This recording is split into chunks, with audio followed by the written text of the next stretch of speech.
Welcome back to another edition of Prep Preview on CISN, powered by Fairway. I'm Trent Condon. Well, we got a big night of high school football coming your way this evening. The Little Cyclones from Ames will make a visit to Ankeny Centennial to take on the Jaguars. It's Ankeny and West Des Moines Valley in our second matchup, and our third out in Waukee as the Warriors play host to the Johnston Dragons. Should be three good ones here for you on the air on CISN. You can find all those games. Just search CISN on YouTube, and all the game casts will pop up here for you this evening. Before we take a look at the games this week, let's take a look back at what we saw a week ago, and maybe the best team in the state, maybe the best team in Southeast Polk program history was on the field Friday night as they dispatched the Valley Tigers. Incredibly impressive performance from the Rams. Number one in the rankings. You wondered how they were going to respond after they ascended to that top spot. They were ready to go from the opening gun and dominated the Tigers in a big 34-7 victory. They did it on both sides of the football. Defense was suffocating, making it incredibly difficult for Valley to do much of anything offensively. Outside of a big swing pass out to Jaden Williams, they did what they wanted up front, really controlled the Valley offensive line, and that defense played at a high level. But you continue to see it also on the offensive side from Southeast Polk. An offensive line that averages 280 pounds across, a young sophomore in Caden Proctor who has offers all across the country. He's a big-time prospect. Their quarterback, Jackson Daly, made in the controls. They can run the football. They can do it with a myriad of different running backs. Titus Christensen. They put Xavier Nwamka in there at times. This is a high-level team. Emmanuel out at the wide receiver position. Really, all facets of the game appear to be incredibly high for Southeast Polk. I mentioned Xavier Nwamka, and how about the hit that he laid against Cale Nessheim? One of the biggest hits. He was called for targeting on that play and ejected for the game. Southeast Polk without a game this week. Their next matchup will be against Ottumwa, and they'll be without the services of Nwamka because of that ejection.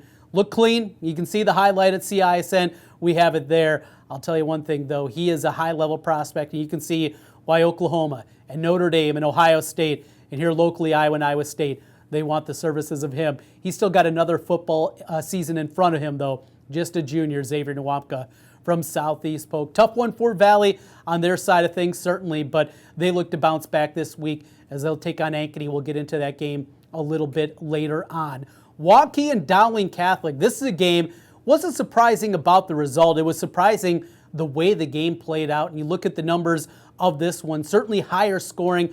I think that anybody can be anticipated walking into that one. But when you look at this Dowling Catholic team, you knew they were going to be good defensively. The questions remain on the offensive side of the football. They answered a whole lot about that, with what they did against Waukee, come roaring back and get that victory. Still two good teams, and I think two teams that have a chance to make a run to get back to the Unidome again this season. We saw them a few years back face off for a spot in the championship game. Very well could see that again this season, depending on the way the bracket plays out. Those are just a couple of the big games that we saw a week ago. Lots of good ones, and we got more good ones come your way again this week. Also big news on the front of ineligibility as we sit here and get ready for the games tonight. Jake Rubley, the transfer quarterback from Colorado, a four-star who's committed and signed to play at Kansas State. His season has come to a close according to the association. They are going to go out there and ask for a reverse of that decision. How long that process takes, though, well, we're seeing it, as it's happened with Arlen Bruce from Ankeny, another young prospect from Clear Creek, Amana, that transferred in from Illinois. He was told that he is now ineligible. A lot of frustration on all sides. There's frustration starting with the kids, the young men that came to the state of Iowa just looking for an opportunity to play their senior season of football. There's also frustration from these schools, from Valley, that finds out on Wednesday your quarterback is ineligible after being able to be eligible the first 4 weeks. Nothing has changed in the circumstances for Jake Rubley. There hasn't been a change, but the association says more information is now eligible. For Arlen Bruce, who's getting ready to play his first game in week 1 against crosstown rival Centennial, finds out the day of the game he's not able to play, and they continue down the process there. And maybe the most frustrating one is the young man, though, from Clear Creek, Amana. This is a guy, you talk about Rubley, committed to Kansas State. He's going to play Big 12 football. Arlen Bruce, he's committed to play at Iowa. He's going to the Big 10. This young man, though, from Clear Creek, Amana, has a couple of FCS offers, has an opportunity to play at Southern Illinois, a Northern Illinois offer in the MAC. But this is a young man trying to play and get that Big 10, Big 12, a Power 5 scholarship offer. And now that's been taken away 4 games into his senior season. Those are the ones you certainly feel for, and there's a possibility of more of them coming. What is the association looking for? What do they want? What do they want from these young men that came here to play football? That's what we're still trying to find out. You ask Chris Cuellar, the communication director, you go to Tom Keating and ask for answers, and they say, we don't talk about eligibility issues. That's where we are, and that's where the frustration lies all over the place. Big story certainly here tonight, but we got games, and we'll get into those games when we come back. It's Prep Preview on CISN, powered by Fairway. We're back with more in a moment. Focus. To define what is most important and commit yourself fully. It's why at Fairway, only the best meat makes the cut. Our fresh fish is full of flavor, and our produce is picked with incredible care. It's why we have fewer aisles, greater savings, and the most personal service. At Fairway, our focus is and always will be giving you the best in meat and grocery. At MidAmerican Energy, we put our energy into making communities stronger, safer, and ready for the future. We support STEM education and community safety, special events, and economic development activities. We energize our cities and towns just like we have for decades, all to help make your community the place where you want to build your business, your legacy, and your life. It's another way we're obsessively, relentlessly at your service.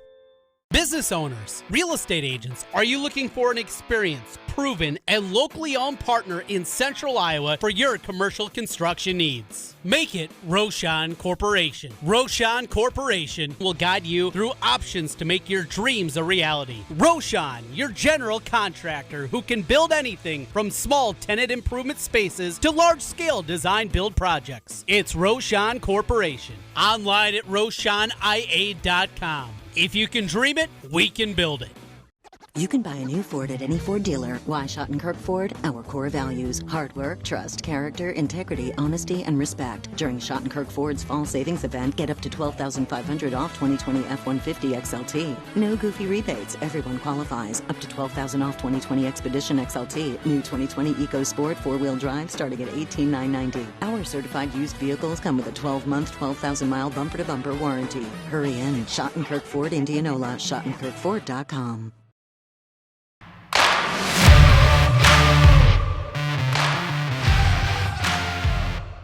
Welcome back to Prep Preview on CISN. Trent Condon back with you.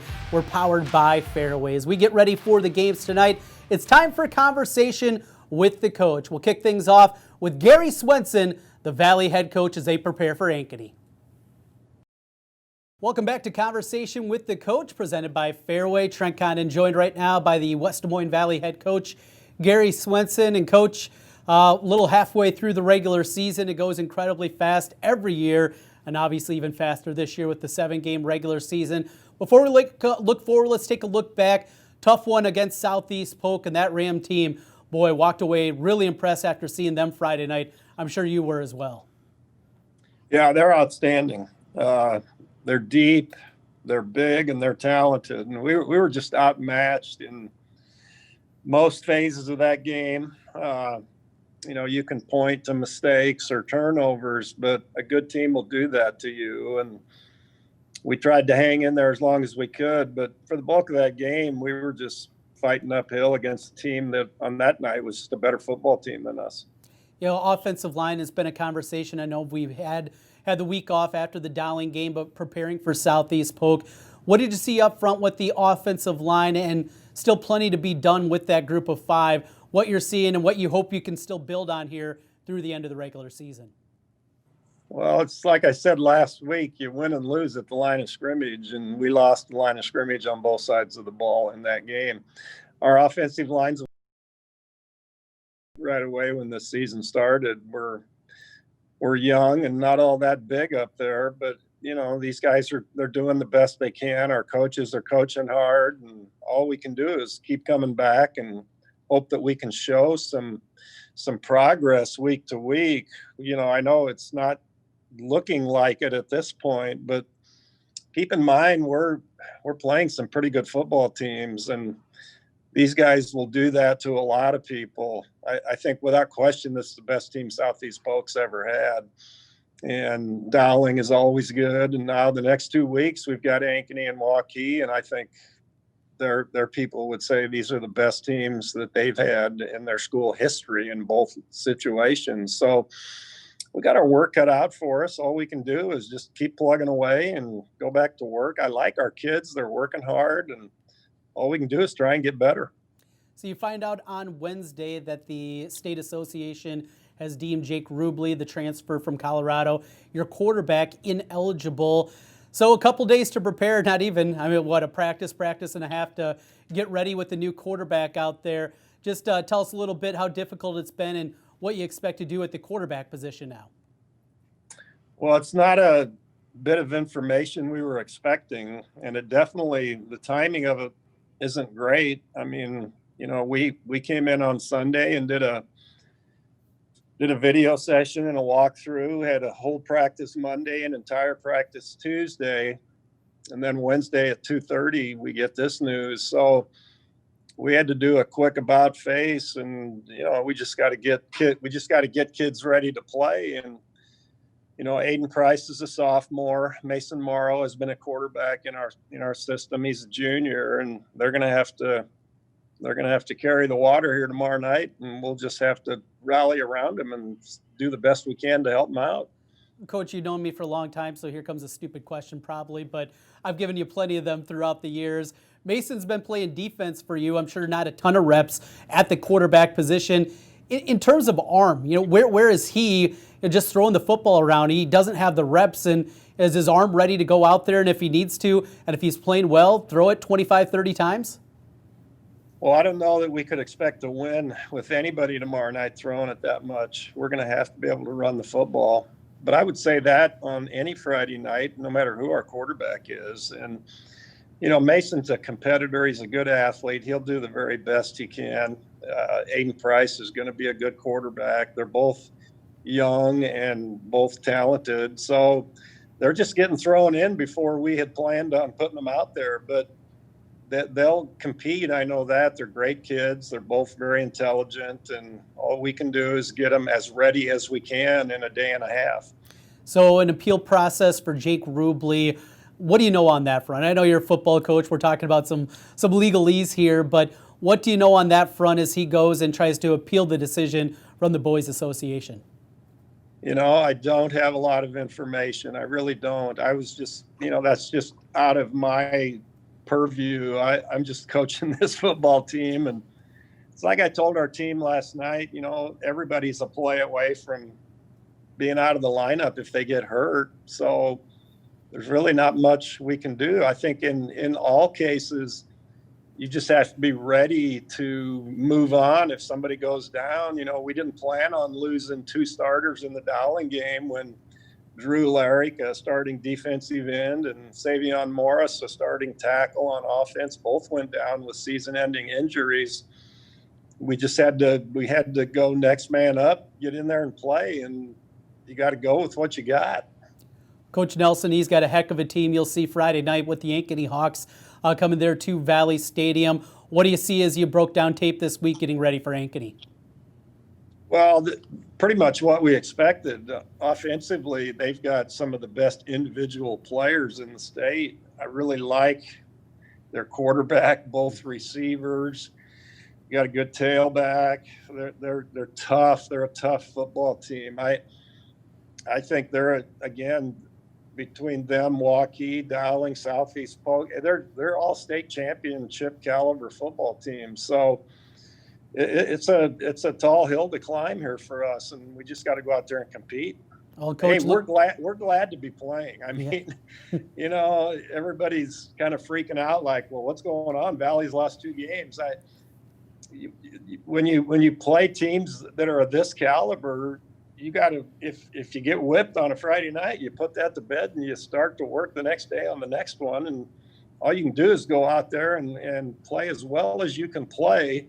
and hope that you can be in the game where you have a chance to win at some point, and that's what we have to do. Don't think we've seen a season like this. There's usually 1, 2, maybe 3 teams here from Central Iowa you feel can win it all. It's a whole lot deeper here. When you look just as a whole at 4A, the opened up playoffs where everybody's going to get a chance to get in and play this thing off, as wide open certainly as I can remember. You go back a little bit longer. Is this as open as you've seen?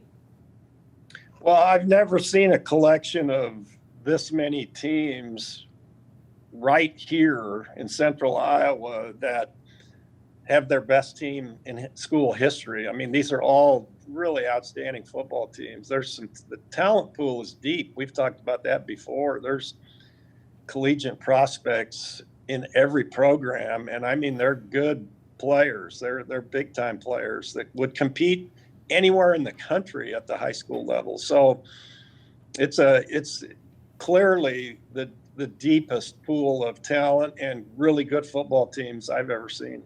Looking forward to it. Valley and Ankeny here on CISN. Coach Swenson, as always, thank you for your time. Thank you, Trent. Focus.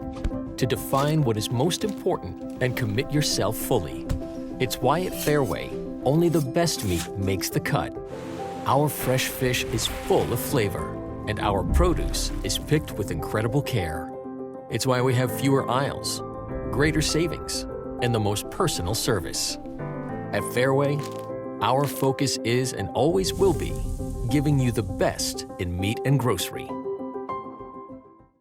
If you plan to buy a franchise business or you're thinking of starting a new franchise, there's a lawyer right here in Central Iowa that can help you through the process. Rush Niggett, a Brick Gentry Law PC, has set up an affordable service to help individuals considering buying or starting a franchise business. Learn more online at rushonbusiness.com. Let Rush Niggett help you buy or start your franchise. Rush Niggett, the franchise lawyer with Brick Gentry Law PC. It's good to have Rush on your side.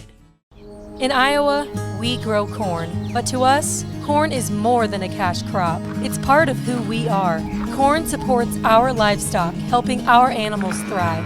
Corn fuels us. Ethanol powers our state as we push towards a clean, burning future. Corn nourishes us. It gives us an abundance of good food that nourishes our families, helps our student athletes grow stronger. In Iowa, we grow corn. But the truth is, corn grows Iowa. For all of your and your family's eye care needs, make it Elite Eye Care. Dr. Ethan Heisman, Dr. Heidi Bell, and Dr. Kelsey Sawatsky provide expert eye care close to home. From eye exams to contact lenses, eyeglasses to sunglasses, make Elite Eye Care your local optometrist. Set up your next eye care appointment with Elite Eye Care, 9250 University Avenue in West Des Moines, and online at eyedoctordemoines.com. Business owners, real estate agents, are you looking for an experienced, proven, and locally owned partner in Central Iowa for your commercial construction needs? Make it Roshan Corporation. Roshan Corporation will guide you through options to make your dreams a reality. Roshan, your general contractor who can build anything from small tenant improvement spaces to large-scale design-build projects. It's Roshan Corporation. Online at RoshanIA.com. If you can dream it, we can build it.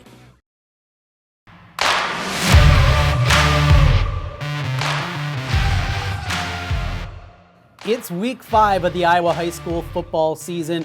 Just a couple of weeks to go as we get closer to kickoff here on Prep Preview powered by Fairway. I'm Trent Condon. One final look at the games here this evening, and let's start with the matchup down in Class 3A. It'll be Dallas Center Grimes as they face off against Norwalk, an old rivalry renewed once again here on a Friday night. Should be a fun one out there. Dallas Center Grimes certainly has their sights set on a state championship in the Class 3A level. They get Norwalk.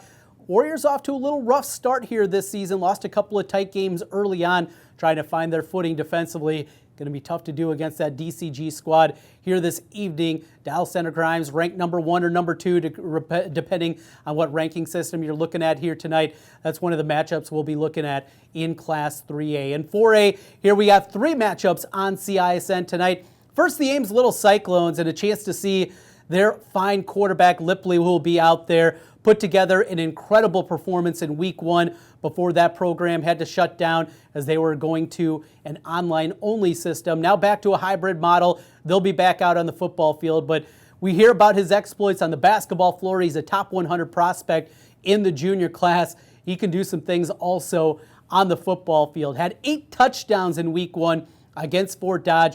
He'll go up against the Ankeny Centennial Jaguars. You can see already the improvements, though, for Ankeny Centennial. They've gone young this year. They're playing a lot of sophomores, certainly a lot more than I think you've ever seen a Pizzetti coach team play in the past. Those learning processes, though, are taking a step forward. J.J. Pugh, their quarterback, he's making strides going forward, and we'll see where they are here tonight as they take on the Little Cyclones in week 5. Over in Waukee tonight, the Johnston Dragons pay a visit. We wondered how Johnston was going to respond after the victory against Dowling Catholic a couple of weeks ago. They did it. They got the victory, though it was a tight one. Now the Dragons face off in a step up in competition with Waukee. It's been an interesting season for Waukee. Week 1 in that game against Southeast Polk. Boy, wondered what the Warriors had. Then they come back in week 2 and play at an incredibly high level as they upset Ankeny. Last week against Dowling Catholic, a back and forth affair, high scoring battle there.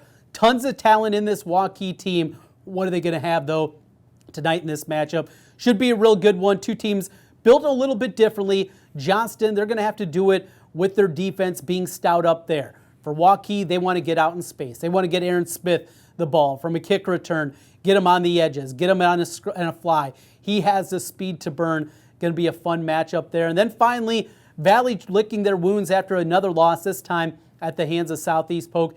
They get Ankeny. After Ankeny had those struggles against Waukee in week 2, they have continued just pulverizing teams. One of the most high-powered offense you're going to see, one of the top signal callers in the state in Jace Bauer. He's got a couple of receivers that are at a high level. Of course, Brody Brecht, we talk about him, but also they have a great tight end, Weston Folk. They have a good offensive line and a defense that's played at a high level too. Going to be a big, big step up for Valley. What do they do with the quarterback situation? No Jake Rubley this week. Their 4-star quarterback has been deemed ineligible by, the Boys Association.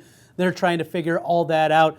Going to be some fun ones here tonight, and we'll have the play-by-play for you on CISN with those 3 games. Also another Central Iowa game. Urbandale still undefeated.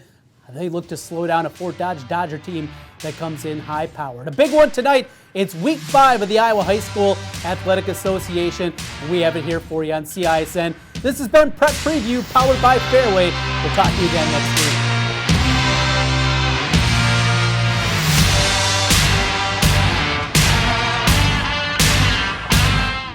week. Focus. To define what is most important and commit yourself fully.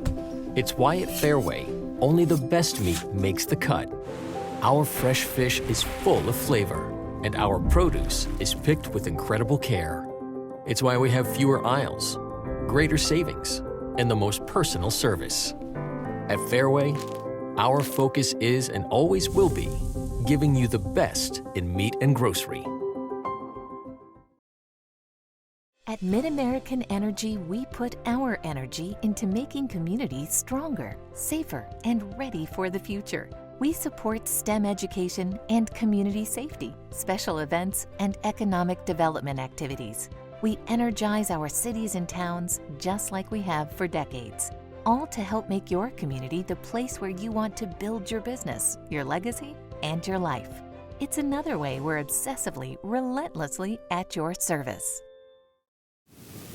It's a picture-perfect September night for football in West Des Moines. The setting for an exciting top 10 matchup between the 3rd-ranked Ankeny Hawks and the 8th-ranked Valley Tigers.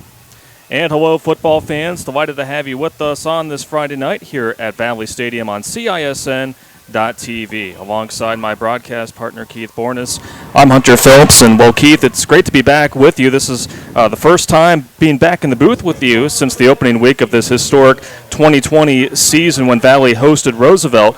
We're now at week 5, and boy, how things have changed here within the last few weeks across the entire complex of high school football.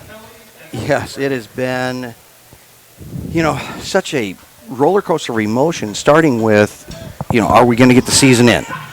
now seeing the balance of football across central Iowa, it is really impressive to see how many teams are as good as they are and as good as they've ever been. And this is all happening in 1 year. Now, when you think about some of the top football programs in the state of Iowa, Valley and Ankeny have certainly been in that discussion for quite some time. Ankeny, they're rolling this year, led by one of the state's best offenses and a pretty gritty defense as well. Meanwhile, for Valley, the preseason number 1 team in Class 4A, they are in uncharted territory right now, having lost 2 straight games. They have, and I remember, or I heard somebody either tweeted out or there was a message somewhere that they were trying to figure out the last time that Valley lost 3 straight, and they said, well, it's got to be last century. Well, actually it's not. There was a young man by the name of Jason Scales when he was playing football for Valley. Valley lost the last 3 games in a row of the regular season, ended up moving on and won the state title that year. So it's still a wide open field. It's just that the field is so deep. Yeah, and going back to our pregame show, you heard Coach Swenson say just how deep the field is in Class 4A, especially here in the Des Moines Metro. But big news for the Valley football team off the field regarding senior quarterback Jake Rubley ruled ineligible by the Iowa High School Athletic Association. Very tough news for both Rubley and for this Valley team, especially finding out that news 2 days prior to kickoff here tonight. And so the Tigers, they face adversity a lot this season. They have a little bit more here tonight with Rubley not being under center. And you field so many questions. People are texting and calling. What's up with Rubley? What's going on? How come this isn't happening? Well, if anybody knows the answer, it's not Coach Swenson. Everybody just speculates as to why this has happened and whatnot, but nobody seems to know. And so it's hard for him. You feel bad for him making a change, their family moving to Iowa, and then beginning this news. So naturally, the Valley faithful wish him the very best in the appeal. But, the type of kid he is, he just stood right up and said, listen, whoever the quarterback is, I'm going to be there right there helping him out, doing what I can to still be a part of this team. I love this team. And so, that's a great leadership quality. Now we're going to see what Valley's future is supposed to be with either the sophomore Price or the junior Morrow. Tall task ahead. Yeah, it certainly is. But going back to your point about Rubley, it really shows his character and his maturity. Facing all of this, having to move from Colorado, being able to played in the first 3 games for the Tigers, and unfortunately not suiting up tonight. And you mentioned, it looks like tonight, Aiden Price, the sophomore, he is going to be the starter, but you also have Mason Morrow, the junior, as well. And Coach Swenson alluded to it as well, that these are 2 really talented quarterbacks that certainly have what it takes, but he's also hoping, too, that the run game can get going tonight to take the pressure off of those QBs. Well, yeah, Trent kind of made reference to Morrow not, practicing defense all year and trying to figure out, does he have the arm to maybe throw 30 times in a game? Well, anybody that knows Coach Swenson, I don't know if there's been years they haven't thrown 30 times in a season. So, Morrow is a great athlete. He certainly has that it factor. For some strange reason, Morrow can just breed success amongst the people around him. Aiden Price, he is as athletic a kid as we have seen in a long time. The one thing that Aiden Price is going to be able to do that is as good as Rubley is, as good as Morrow is, the one thing that Aiden Price might have the ability to do more so, he's got very good speed. He might be able to extend those offensive plays. Well, it'll be interesting to see how the quarterback play develops here tonight. As you see, both teams are out on the field here at Valley Stadium. It is the homecoming game for Valley. They'll have another tough test ahead of them. Again, going back to that really tough schedule tonight, the 3rd-ranked Ankeny Hawks come here to West Des Moines. And let me tell you, one of the hottest teams in the state won 68-0 last week at Council Bluffs Jefferson. They've outscored opponents in the last 2 weeks, Keith, 120-18. They're rolling right now ever since that loss at Waukee a few weeks ago. Well, yes. So that's going to take us back into the depth of football in Central Iowa right now. Because we know that Southeast Polk is listed as number 1. Urbandale, I believe, is number 2. Yep. Ankeny 3. Then we start moving around to where Waukee and Dowling fit into the picture. I am not sure, but I have to think that of the top 5 teams in the state, Valley's going to play 4 of them this year. And, Waukee beats Ankeny. Ankeny beats Centennial, and then they roll on in those last 2 games, and Waukee comes back after that, gets beat by Dowling. Dowling starting to be back on their roll.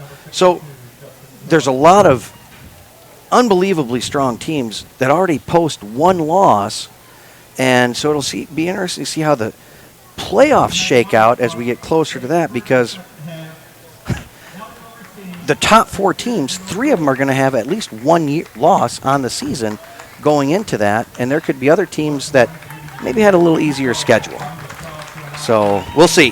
Yeah, the 2020 season, we're not sure if there was going to be football, but it has provided so much excitement. Again, very lucky to have football Friday nights here across the state. So Valley is going to receive the opening kick. Ankeny did win the toss, but they have elected to receive in the second half. And you have to imagine, Keith, that getting off to a good start is going to be a recipe for a potential Valley win tonight for Coach Swenson. They need to get something going early. Yes, and it's going to more than likely be starting around the 20-yard line, because you think about the last decade, 2 decades of kickers. Some of the state's best, some of the collegiate best kickers have come right out of the city of Ankeny. My guess is it's going in the end zone, and Valley have to start on the 20. So a top 10 matchup here on the gridiron at Valley Stadium. Again, the 3rd-ranked Ankeny Hawks taking on the 8th-ranked Valley Tigers. Week 5 of the Iowa high school football season. Only 3 weeks remain in the regular season. Again, a shortened season in 2020. Fans are excited for this one here at Valley Stadium. Hope you are as well back at home. Ankeny in their road uniforms, set to kick it away. And we're underway here on this Friday night at Valley Stadium. And as you mentioned, Keith, it was going to be a touchback. And so Valley will set up shop at the 20 for their opening drive. Nice little even kick as it sailed halfway to Ankeny. Yeah, offense getting ready to roll, hopefully. And it will be without number 15, Jake Rubley, not under center for the Tigers tonight. Again, 2 days ago, learned that he was ineligible by the Iowa High School Athletic Association. Again, transferred from Colorado. So now the Tigers will rely on a new quarterback, maybe a couple of different quarterbacks here tonight. Oh, it looks like, sorry to interrupt, but it looks like Mason Morrow is going to take the nod right away. And he hands it off to Jaden Williams, right side. Well covered by the Hawks, but a solid gain on first down for the Tigers. Nice job by Williams as he came around out of that kind of that W position and made a nice play, stretched the ball out, gain of 5, but we also saw right there just how well Ankeny's defense flows to the ball as well. Yeah, Ankeny's coaches, when talking about this matchup, have been raving about their defense and how well they have tackled. One of the reasons for their success is Williams gets the give again. He'll be short of the line to gain. But for Morrow, he has not appeared in a game this season for the Tigers. Aiden Price played in a couple of games for Valley, but again, mainly Jake Rubley. But here's a 3rd down and short for the Tigers. Yeah, Morrow has been camping out on the defensive side of the ball most of the season, and so kind of lets you see what his leadership is here, just getting the nod to come right in without it taking a snap yet. They give to Williams, and the Hawks smother the senior running back for a loss. 3 and out for the Tigers. Braden Simonson in on that tackle. He's kind of a load, 6'3", 225. and only a junior for this Ankeny defense. Came in with 10.5 tackles, 3.5 for a loss. Make that 4.5 for a loss on this season. And now the Tigers are going to punt. Dawson Stein. Brody Brecht, one of 2 back deep for the Hawks. That one squibs over to the far side of the field. The Tigers will down it at the Ankeny 45. And so now we'll see this high-powered Ankeny offense, one of the best in Class 4A, come out for the first time here tonight with 10 minutes to go here in this opening quarter from Valley Stadium. Talk about Brody Brecht. He's been a 4-year starter for Ankeny at wide receiver. He's also a really good baseball player, but committed to Iowa. So the Hawk is going to be a Hawkeye. Keep an eye on Brody Brecht tonight, as well as senior quarterback Jace Bauer. He has had a great 2020 season. Bauer unloads it deep, has him in, and is broken up at the last second. Nice play made down the field by Valley. Oh, there are going to be a bunch of Valley faithful upset with this, and in fact, Coach Swenson out as he thought it was an incomplete pass, but the official called it a catch and fumble, and Ankeny recovered. It is on the 8-yard line, 1st and goal for the Hawks. Well, what a big play for the Hawks. That was Brecht down there, and Trey Krause, the top tackler on this Tiger defense, ripped it away. But as you said, Keith, they call it a catch. Then they were able to recover the fumble. Bauer gets slammed to the turf. Great job there by Logan Keller, senior linebacker. Sniffed that out, made a great tackle. Huge loss on the play. On a good response by the Valley defense after giving up that big opening reception to the Hawks. So 2nd down and long for Ankeny. 5 receiver set for senior quarterback Jace Bauer. Tucks and runs it. And he gets brought down. I believe that was number 90 in there on the stop, Brian Gerardo.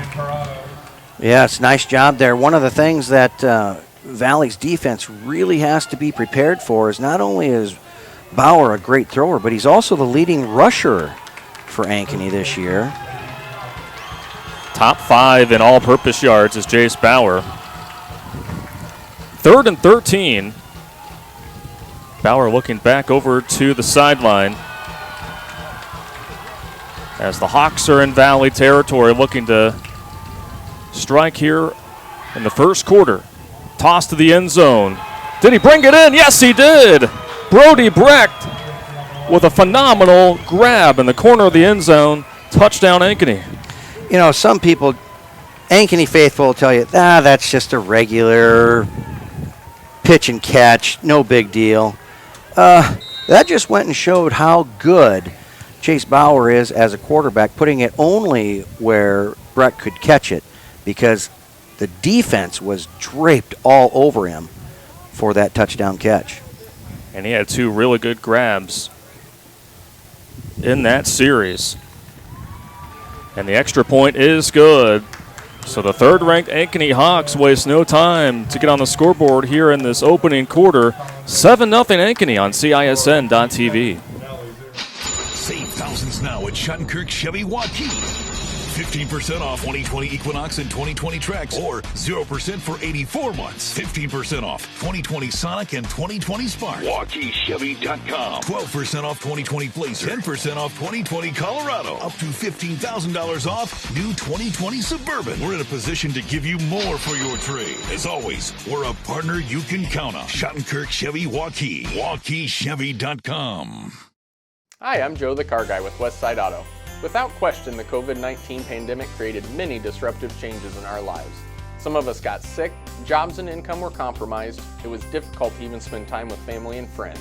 But one thing hasn't changed, and that's Westside Auto Pro's commitment to quality service, and that will never change. We're here to make sure you get maximum performance and reliability from your vehicle. So as we all move forward, keep Westside Auto Pros in mind. You've been through enough. We'll make sure your car is the least of your worries. 7-0 Ankeny here in the opening quarter at Valley Stadium. And now the Hawks will boot this one away. Mahoney, or excuse me, another Tiger shaking off one tackler. Being hard to brought down there. Mason Dubrava with great effort there. Gets it across the 25-yard line, and the Tigers will be back on the field for their second series of the ball game. But the Hawks, Keith, wasting no time to get on the board. No time at all. When you come out, fire the ball down the field, 40 yards on your first play, that kind of sets the tempo a little bit, especially when you make the grab. Those long passes are, for most teams, it's a very low percentage play, and made it look kind of routine. Yeah, the skill players for Ankeny showing off there in that first series. Mason Morrow back under center. Out of the hands, I believe that was Cale Nessheim, the intended target. Good looking ball there by Morrow, just a little high. A little high. But, you know, for the first pass of the year, right where it needed to be, I got to give props to the O-line. It did not appear as though Morrow was under distress yet. So hopefully that is a sign of good things. Offensive line start to gel together. Well, Coach Swenson said you have to win the battle at the line of scrimmage, and missing one of their tackles with an injury. Swept off to the left side, Jaden Williams with a nice gain. Will make it 3rd down and 5 for the Tigers. Again, picture perfect night here in West Des Moines for football. 79 degrees the current temperature. A little bit of a breeze coming out of the south at 7 miles per hour.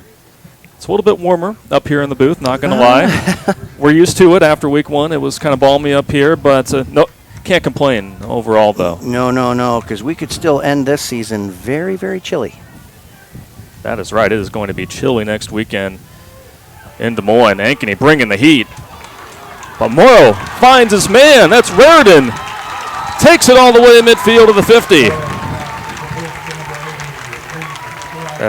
Reed Schilb was the receiver on that. And I tell you what, Morrow got rid of it quick.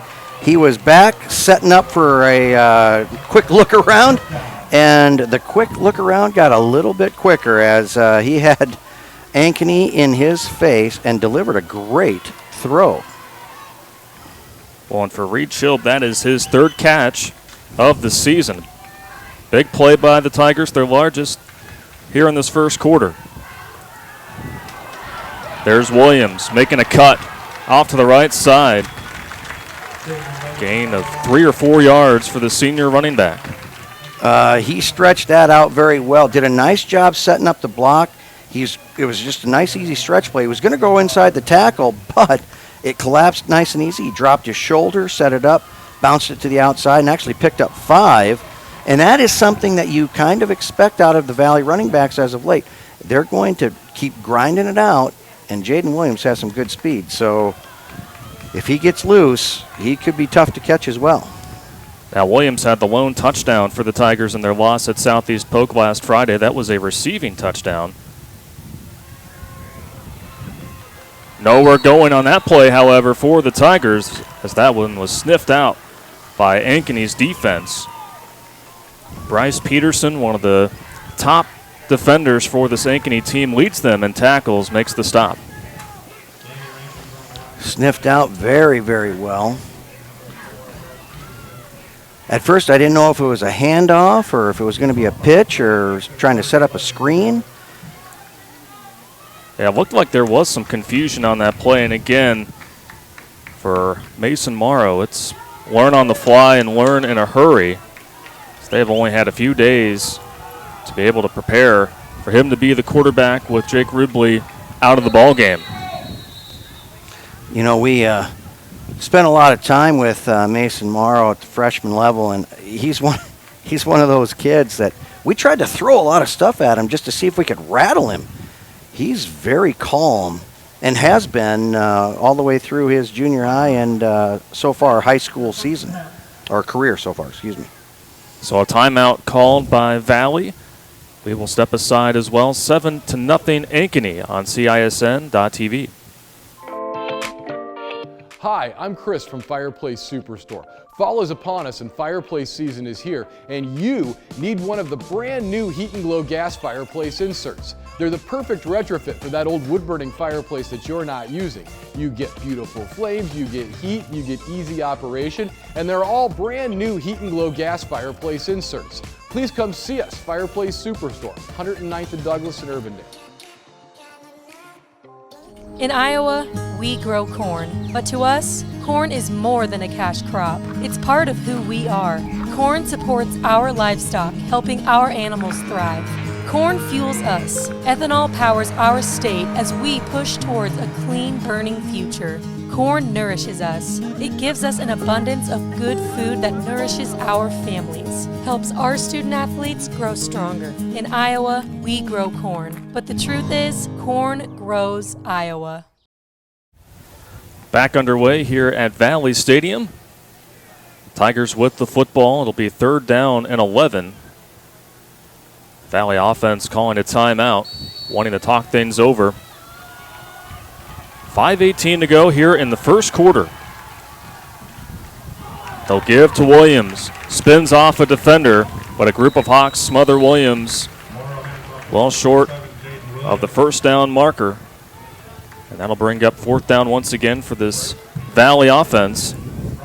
You know, this is that place in the field where you can think about going for it, knowing that Ankeny has a great job of moving up and down the field very fast. If the quarterback can throw it from here to the end zone, there's a chance there's going to be a receiver there, but Valley does elect to try and pin him deep, punting from the 44 of Ankeny. So Coach Swenson going with field position here. Dawson Stein, no, they fake it. Throws it, caught, 1st down Valley. I think I speak for all Valley faithful when I say, are you kidding me? Coach Swenson will go for a fake once in a millennium, and it happened. You witnessed it here first, folks. A great fake, good pass by sophomore quarterback Dawson Stein.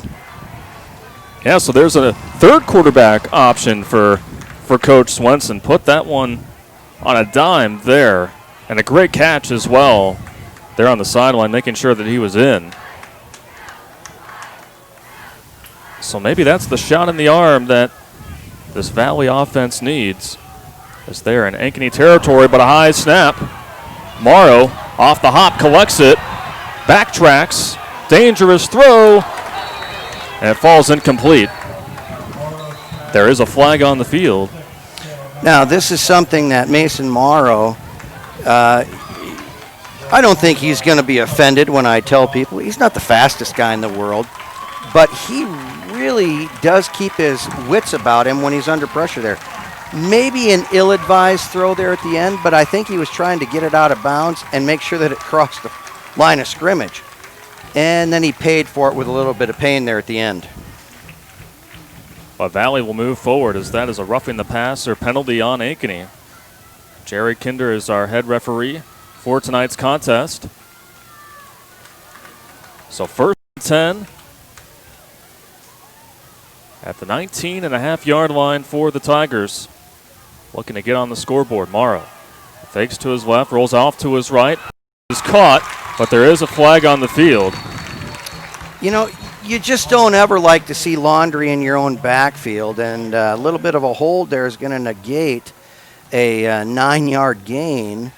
So chalk one up for another, well, and from the spot of the foul as well. So that's not just a 10-yard penalty.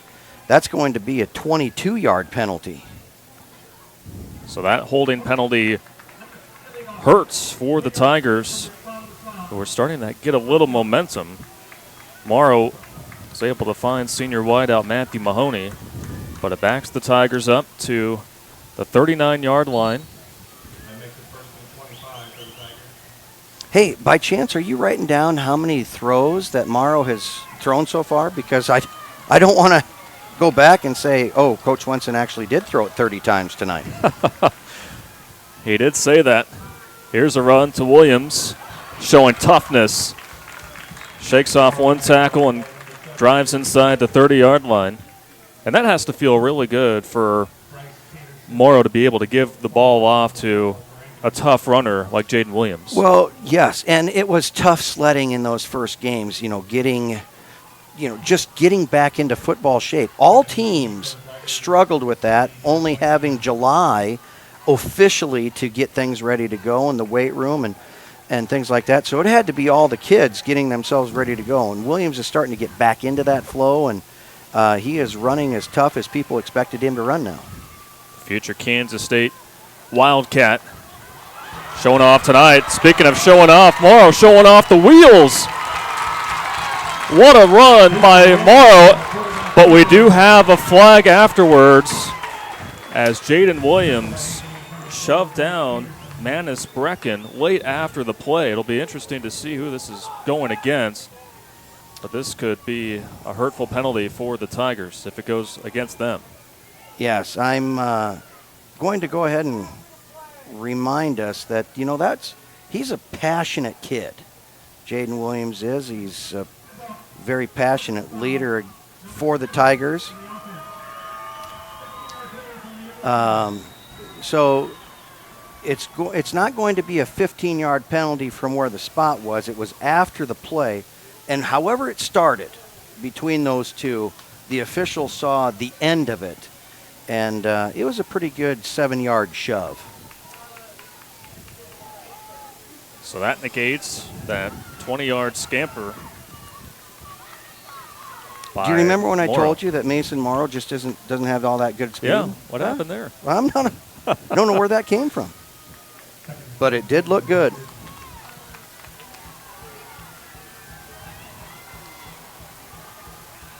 So the Tigers backed up.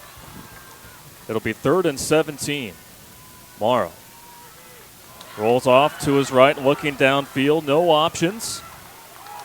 Still on his feet, but gets leveled inside the 20. And that was Bryce Peterson laying the lumber there. And it'll be a 4th down now for the Tigers. And you can see that Mason Morrow's a little shaken up. Well, yeah, that was quite a shot he took. But that's the other thing about Mason Morrow. He is not going to shy away from anything. Sometimes quarterbacks will head to the sideline, stretch the play as long as you can. He started head toward the sideline, turned it up. Quite the competitor. Lennox Krell, the senior.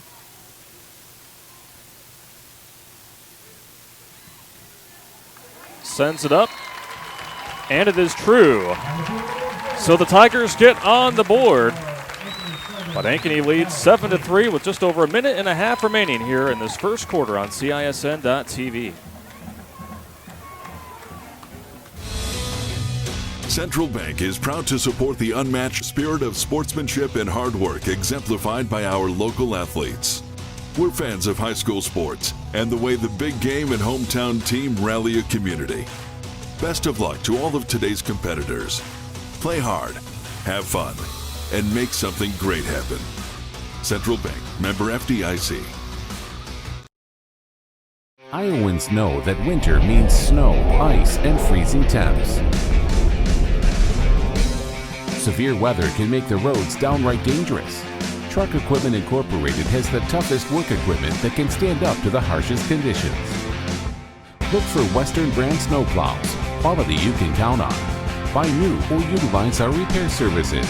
We'll order new parts for same-day pickup or delivery. And now you can shop from home with our virtual showroom. Go to truckequipment.com today. 7-3 Ankeny on top of Valley, who was able to punch a field goal in. And now they will send it back to the Hawks. And it will be a touchback. And So now we'll see the Ankeny offense back out on the field, Keith. And again, they wasted no time to get on the scoreboard as Brody Brecht, at the 8:13 mark here in this quarter, snagged a 13-yard reception and what was really just a beautiful throw from Jace Bauer. It was. You know, it just landed right in his hands. Great coverage to knock it away.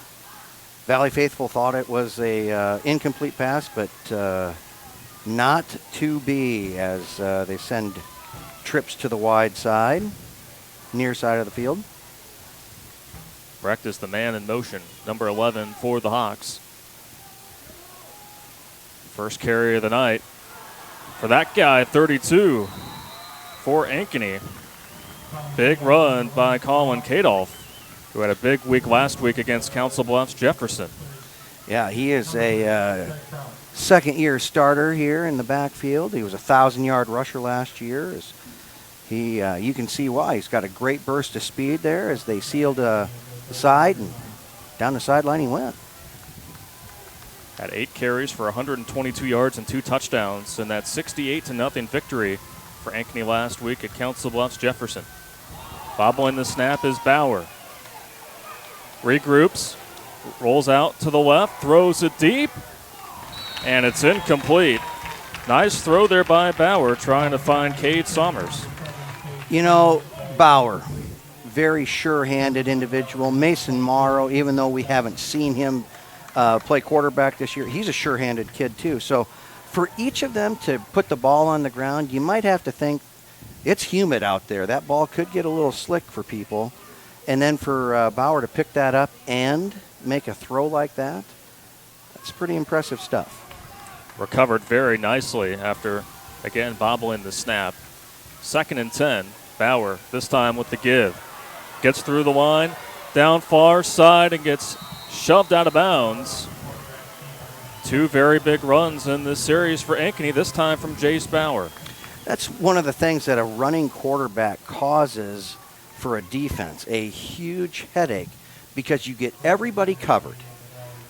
All backs that leave the backfield, receivers downfield, and then all of a sudden, the quarterback, who is a very mobile, fast runner, finds a gap and there's nobody left to make the tackle. Came in as the leading rusher for the Hawks, 388 yards on the ground. He tucks it, gets away from one tackler, and gets a positive gain out of it in what could have been a negative play for Ankeny there. Absolutely. Pretty slippery. You know, it's going to be tough to grab the football tonight with the humidity. It's going to be tough to make grabs on a slippery quarterback to start with. Less than a minute to go in this first quarter. Battle of 2 top 10 teams in Class 4A squaring off tonight in West Des Moines. Play action. Sommers gets by the defender and rolls into the end zone for the 2nd touchdown of the night for the Hawks. That was a very well-designed play as Sommers crosses the field, and he's covered well. Kraus did a great job coming up to try and make the play, but he did not wrap his arms around. He didn't try to make the tackle. He just tried to make a hit. And we're finding that more and more kids are able to take a hit because of the time they spent in the weight room.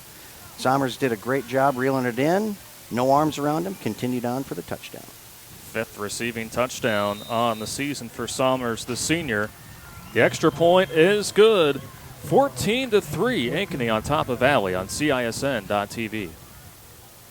You can buy a new Ford at any Ford dealer. Why Schottenkirk Ford? Our core values: hard work, trust, character, integrity, honesty, and respect. During Schottenkirk Ford's fall savings event, get up to $12,500 off 2020 F-150 XLT. No goofy rebates. Everyone qualifies. Up to $12,000 off 2020 Expedition XLT. New 2020 EcoSport 4-wheel drive starting at $18,990. Our certified used vehicles come with a 12-month, 12,000-mile bumper-to-bumper warranty. Hurry in. Schottenkirk Ford, Indianola. SchottenkirkFord.com. We might not always know what the day will bring, but some things are certain. The sun will rise and your lights will go on. That's because at MidAmerican Energy, we're obsessively, relentlessly committed to providing you energy when and where you need it, to connecting with you and keeping our communities safe and strong. Because the most important thing we put our energy into is you. We're obsessively, relentlessly at your service. A 29-yard touchdown catch from senior Cade Summers makes it 14-3. Ankeny on top of Valley with just over 30 seconds remaining here in this first quarter. And if you thought that you didn't know much about Ankeny's offense and what they're going to bring to the table, they have a lot of guys who can make plays out there. Yes, they do, and a great onside attempt here that Ankeny may have recovered. And they did. So they roll the dice, and Ankeny will be back with it, speaking of that offense.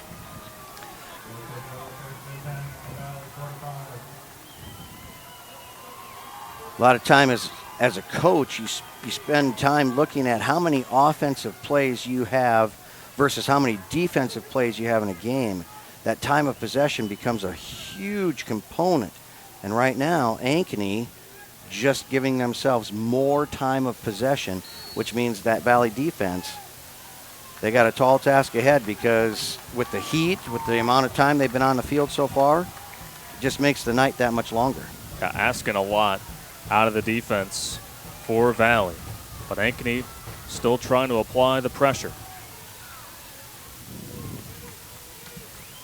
Kadoff with the carry, goes for a couple, and that may be the last play of this first quarter for Ankeny.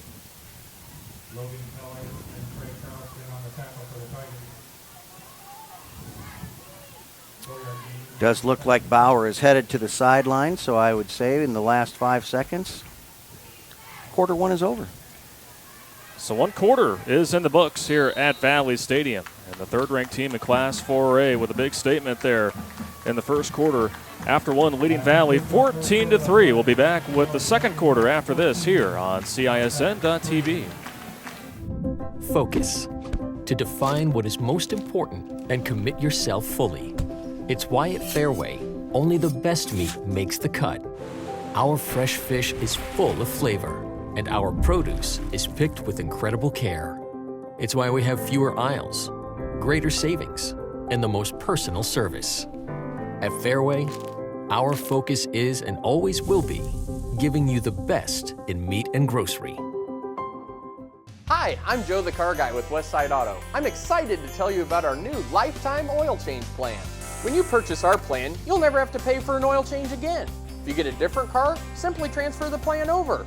If that car's oil needs are different than your original plan, just pay the difference. It couldn't be simpler. You won't have to worry about inflation or prices going up. Give us a call at Westside Auto Pros to get details on the lifetime oil change plan. And remember, when I say lifetime, I mean your lifetime, not just your car's. And welcome back here to Valley Stadium in West Des Moines. 14-3 is our score. Ankeny leading Valley. Alongside my broadcast partner, Keith Bornas, I'm Hunter Phillips. And, man, what a big opening quarter for the Ankeny Hawks, who are just on a roll right now. They are on a roll. Their offense is loaded. Their defense is tough. Their kicking game is exceptional. I'd say they're a pretty complete team. Not too many weaknesses for the Hawks here in 2020. And they have the football after recovering an onside kick. Brody Breck making the grab and gets the first down. Third catch of the night for the senior wideout. Great job by Brecht as he, you have to give him some space, because if you're playing up on him tight, he's going to run past you, and he's got good height, great hands. They can high point the football down the field quite a ways, and so DeBrava's playing back just a little bit, and Brecht just a nice, easy out to pick up big yards. So 1st and 10 at the 30. Bauer unloads it downfield and nearly making the one-handed highlight catch was Cade Summers. He was looking for his second touchdown of the night. Instead, it'll be 2nd and 10. Pretty decent coverage there by Nelson for Valley.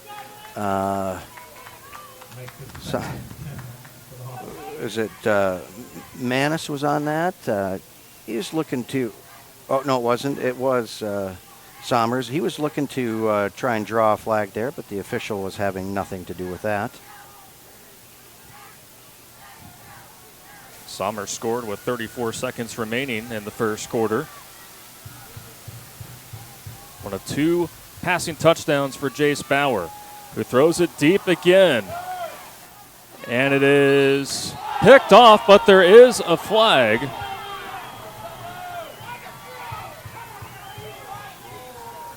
Let's see what we got here. Landon Nelson was back there contesting it with Brady McCullough. Yeah, that's a situation where they typically do not call offensive pass interference down there, especially when you're laying on the ground, somebody standing over the top of you.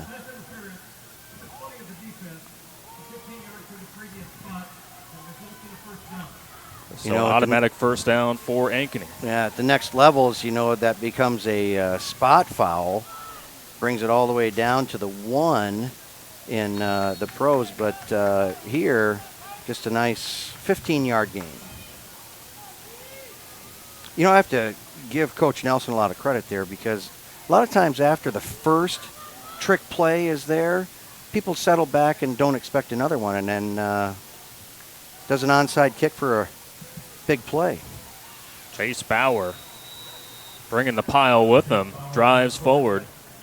Big gain on first down for Jace Bauer, who again is having a very good 2020 season. The senior can do it in the air and can do it on the ground.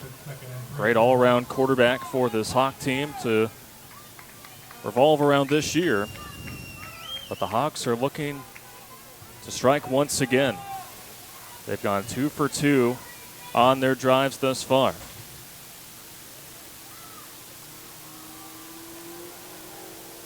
Bauer, corner of the end zone, and it's caught for the touchdown. Weston Folk bringing it down, and that is the 3rd passing touchdown of the night for Jace Bauer, who's finding all sorts of different targets here tonight. He really is, finding that tight end. Folk, he's a 3-year starter. He and Bauer know each other very well. This is sometimes just backyard football for guys that have been playing together as many years as they have. And Folk, he is a very good baseball player as well. Going to play baseball at Iowa. And that was his Left-handed first pitcher. touch. That's right. Great. What you're seeing, a lot of great all-around athletes for the Ankeny team. That was the first touchdown reception for Folk this year. And the extra point is good for the Hawks, who are in control right now here in this first half, leading 21-3 against Valley on CISN.TV. In Iowa, we grow corn, but to us, corn is more than a cash crop. It's part of who we are. Corn supports our livestock, helping our animals thrive. Corn fuels us. Ethanol powers our state as we push towards a clean, burning future. Corn nourishes us. It gives us an abundance of good food that nourishes our families, helps our student athletes grow stronger. In Iowa, we grow corn. But the truth is, corn grows Iowa. Save thousands now at Schottenkirk Chevy Waukee. 15% off 2020 Equinox and 2020 Trax, or 0% for 84 months. 15% off 2020 Sonic and 2020 Spark. WaukeeChevy.com. 12% off 2020 Blazer. 10% off 2020 Colorado. Up to $15,000 off new 2020 Suburban. We're in a position to give you more for your trade. As always, we're a partner you can count on. Schottenkirk Chevy Waukee. WaukeeChevy.com. Kickoff by the Hawks. Taken by the Tigers, fielded inside the 5. That's Mahoney. It's across the 20, and a flag on the field, thrown from the near side. Nice job there by the kickoff team for Ankeny. Instead of just putting it in the end zone, now they're in that situation where they're trying to drive the ball very high into the air and maybe just a little short of the end zone, to see if they can get their coverage down to get them stopped inside the 20. And Mahoney did a nice job bringing it up outside of the 20, but with a penalty, Ankeny did just that. Got them pinned down at the 12-yard line to start this next offensive series. Well, and the penalties are starting to mount for the Tigers. In their last series, Keith, we really saw the Tigers start to build off of some good things, but then it got negated with a couple of really big penalties. And some that are just nonsense penalties. And we do see Jaden Williams back in, try to get good offensive start here. Little tough with the high snap, but Valley still has the ball. So Mason Morrow had to quickly give it off to his fellow junior Danny Rankins. Right now, Valley's trying to utilize some of their speed. Have Rankins in the backfield and have Jaden Williams kind of as that slot back and get him on in some motion across the field, but now back to a typical Valley offense. Play action, Morrow. Pass is caught. Nice throw and catch there, hooking up with Eli Raridan. And that gets the first down. Yes, great play, but some of that execution right here, because people are going to say, Mason Morrow, wow, getting some great completions here. What's the difference? And right now the difference is Jaden Williams is getting that push up field. The offensive line settling a little bit and getting a good drive. Play action pass. You're expecting it to go to Williams for some tough yardage, and Morrow, beginning quarterback, gets it out there for a nice pass. Williams with the carry. Gets it almost to the 30-yard line. Bryce Peterson, one of two Hawks there on the tackle for Ankeny. Again, Valley coming into this game 1-2, have lost their last two games, but the tough opponents. Last week at #1 Southeast Polk, and their last loss was to their crosstown rival, Dowling Catholic. Pitch off to the right side to Williams. Puts his shoulder down and gets close to the first down marker. A great job. You know, the key right now is trying to get the ball into space as quickly as you can. And so if you can offset your back and get a good pitch out there, a quick pitch out, that was able to spring Williams for a nice 5-yard gain into some very uncharted territory with a 3rd and short. So coming back over from the sideline is Mason Morrow, junior quarterback, getting the first start of the season. The give is to Williams. Gets past one tackler. This is going to be really close. Ankeny's defense just doing a great job of identifying Williams and having several guys there to try to stop number 7. Well, when you take a look at Ankeny's defensive scheme here, they have a beginning quarterback. Okay, yeah, let's let him beat us. We're going to stop what we know is going to be very tough. I think what has kind of surprised Ankeny is Mason Morrow has stepped up to the challenge. So the Tigers are short, not by much, but at this point down 21-3. 4-down territory for the Tigers. It looks like Coach Swenson is going to call a timeout. So the Tigers have one timeout remaining. So we will step aside as well. 8:05 to go in this opening half. 21-3. Ankeny on top of Valley on CISN.TV. Hi, I'm Chris with Fireplace Superstore.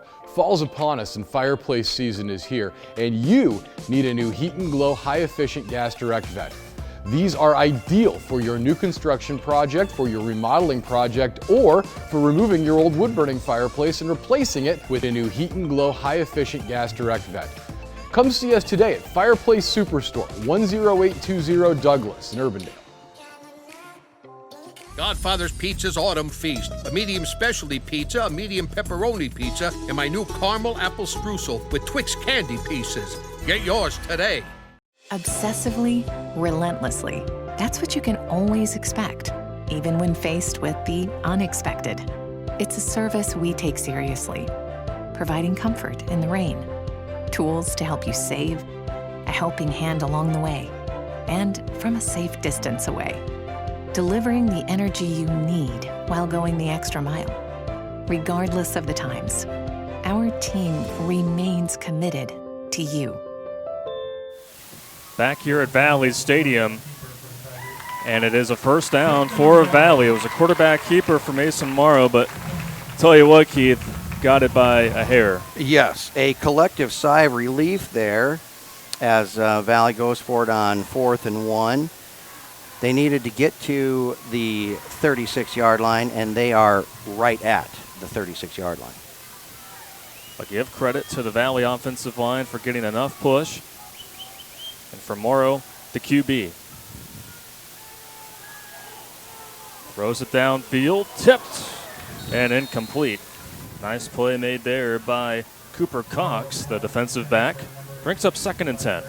Now, when we talk about the young man that made the breakup there, one Caleb Raichi, a lot of people know this name, the 2-time state champion of wrestling, also a state finalist as a freshman.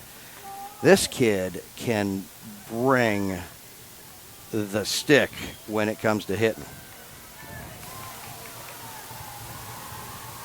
Iowa commit for wrestling. A lot of good athletes again on that side. Another quick delivery by Morrow.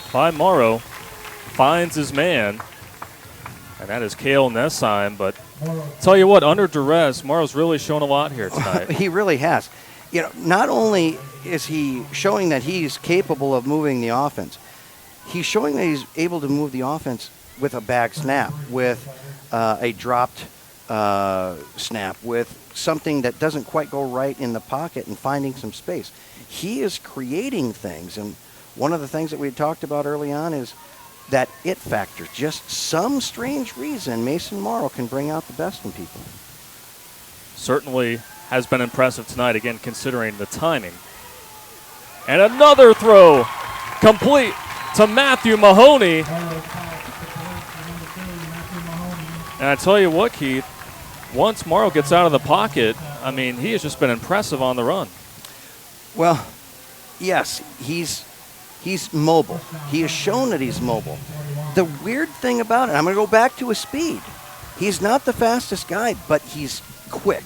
He can make a move that all of a sudden it just moves him 10 yards, and you're trying to figure out, how did he get there? So that quickness on the football field, it's helping him out right now. And for Morrow, he's starting to find different targets.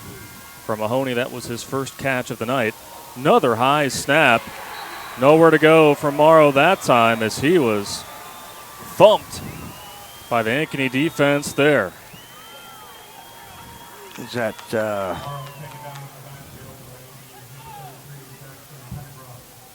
I didn't know who that was there, but the linebacker needs to be a little bit careful there. You don't stand over a quarterback when you have him down on the ground and shake your head at him.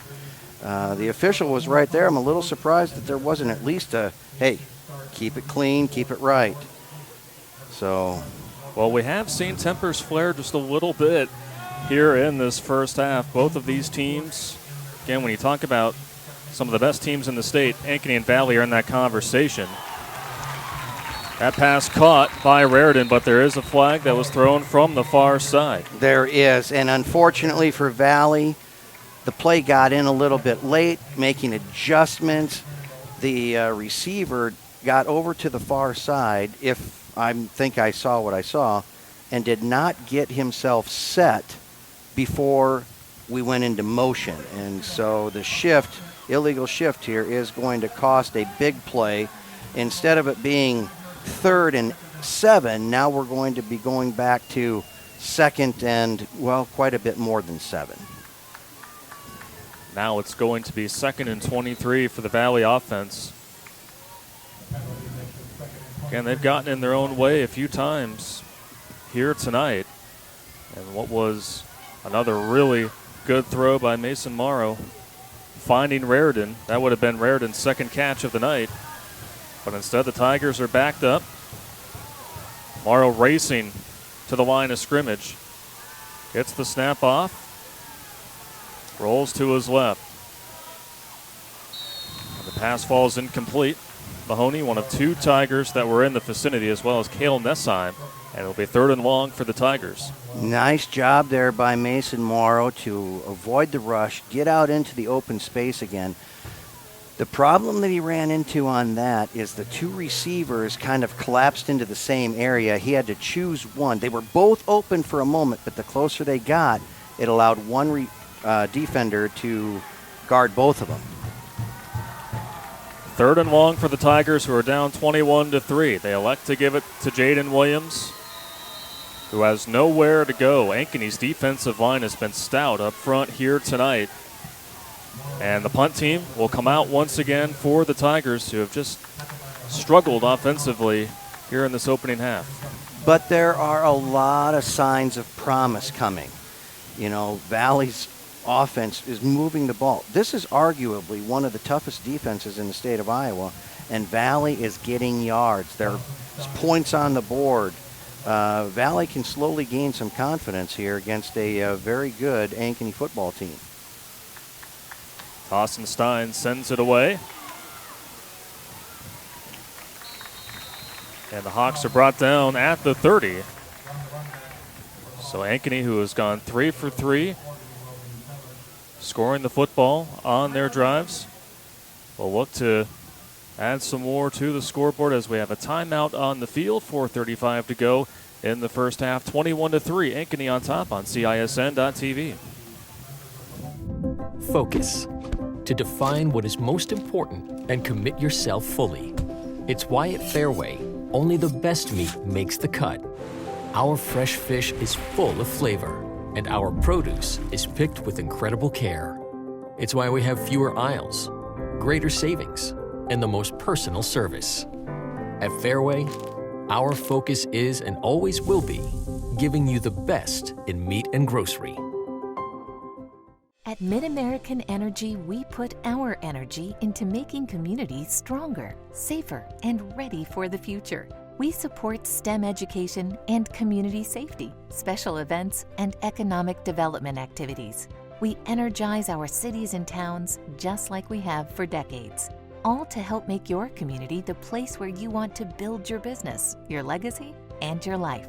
It's another way we're obsessively, relentlessly at your service. It is homecoming night here at Valley Stadium in West Des Moines. Unfortunately for the Valley fans, they haven't had much to cheer about here on this homecoming night, as Ankeny is up 21-3 with just over 4.5 minutes to go here in this first half. Even though there's not a lot to cheer about, you know, the Valley fans are kind of sitting a little bit towards the front of the bleachers, sitting on the edge of their seat, just kind of getting that feeling that, hey, something's coming. Handoff on first down. Kadoff with the carry. That'll bring up second down. A player for Ankeny lost his helmet, so he will have to exit the ball game for one play. That is Justice Miller, offensive lineman. So I was talking to some people in the community earlier today and during the week, and they asked the question, why would you choose Ankeny for your homecoming game? And I said, well, take a look at the schedule. It's just as easy to flip a coin. Bauer getting pressured by the Tigers and throws that one out of play. Trying to find Brody Brecht on the run, but couldn't find his man. And it's third down, and you have to think, Keith, that this is a big third down for this Valley defense. This is a huge third down, and one of the things that Coach Swenson talks about and Coach Rebarger talk about is you are in the game. You have stopped them for 2 plays. Let's get a big stop here, because those third and long completions, they end up being just killers emotionally. 3rd and 8. Valley looking to make a stop. That's going to help a little. So that will back up the Hawks a few yards.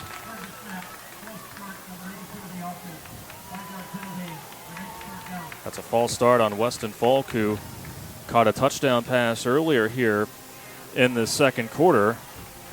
And a fairly clean half of football for Ankeny, just their second penalty here in this first half. Right, and I don't know if the people watching tonight were able to pick up that chant from the student section, and I'd like to reiterate, yes, the student section, as Valley has allowed a few of the student body in tonight. Certainly great to see. Heave downfield.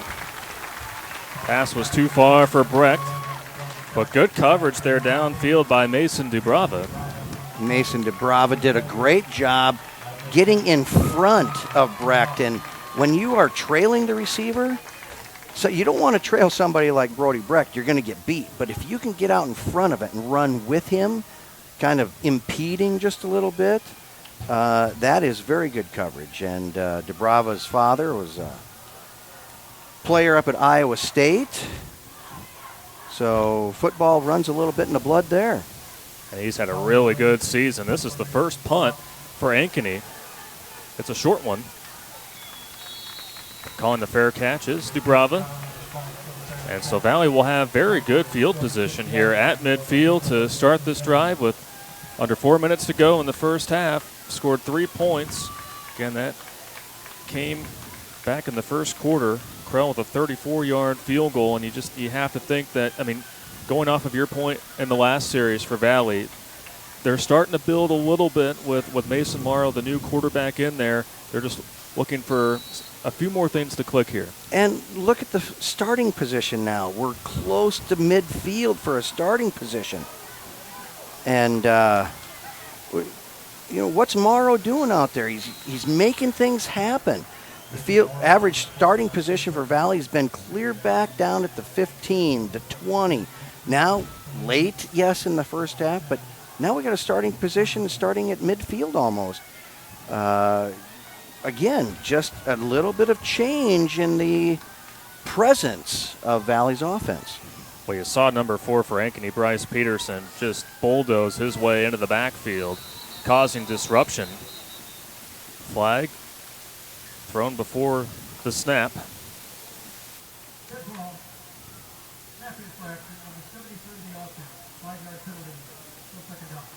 So a snapping infraction on Quinn Clare. I just picked it up and moved it a little bit. Well, there have been I'm sure he didn't mean to. No, of course not. But there have been some issues with the exchange here in this first half as Williams gets the carry. Peterson there on the stop. Bryce Peterson has been all over the place for Ankeny's defense here tonight.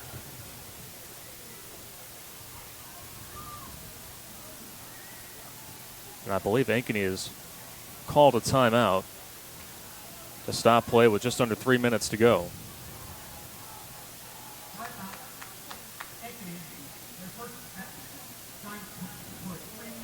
So Ankeny has 2 timeouts left, and they will bump up the play clock. It looks like over 3 minutes left here in this opening half. Again, 21-3 is our score.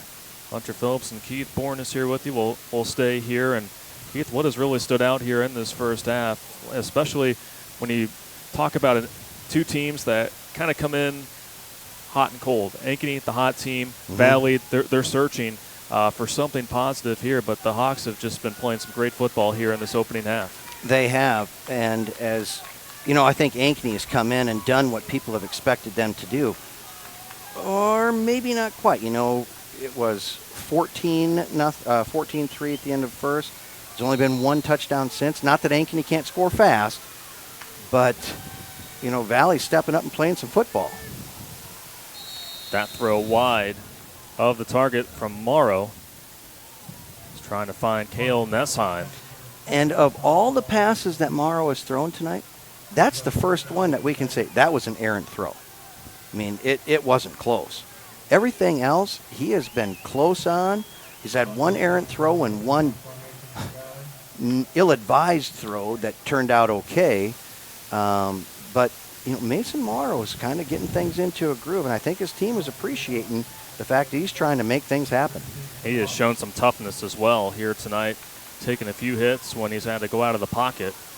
But Ankeny's defense doing a great job, and they will get the football back. Good return by Kadolf. And so the Hawks, who, like you mentioned, Keith, they can score in a hurry. They don't really have to. There's still 2 minutes and 50 seconds left, and they have 2 timeouts. Well, they do. And so now it's a question of Coach Nelson can stand over there and say, I know that we are a quick strike offense, but we don't need to be a quick strike offense. We need to be a patient offense. Milk time off the clock, try to get another score, go in up 28-3. if that's what they do, sometimes a team that is quick strike starts to make mistakes when they slow it down. So Ankeny, who scored on their first 3 drives of the game, went 3 and out in their last series. They're back with it at the 39. Jace Bauer throws left side. The pass is short for Cade Summers, who caught the second of 3 touchdown passes thrown thus far by Jace Bauer. So I'm a little bit surprised at the play call right now, because you're looking at, you had all kinds of time, try to milk some of the time off the clock, and clock's not running.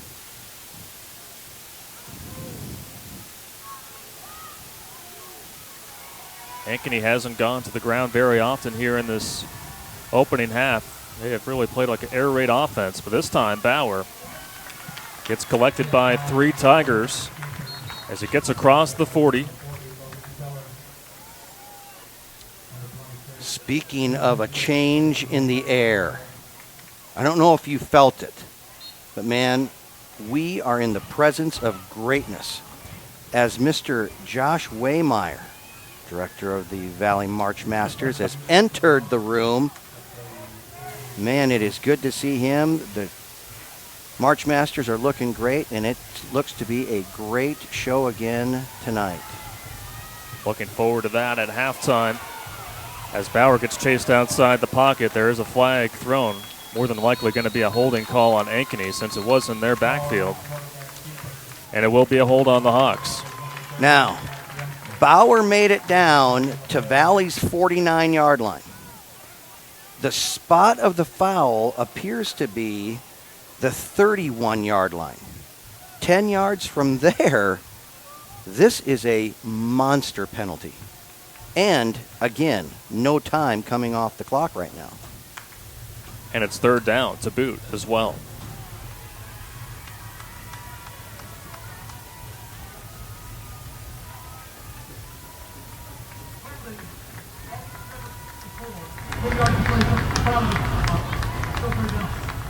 Again, Jerry Kinder is our head referee tonight. But give a lot of credit to Valley's defense. They have been on the field for quite a bit here, and they have applied a lot of pressure on Jace Bauer here in the second quarter in particular.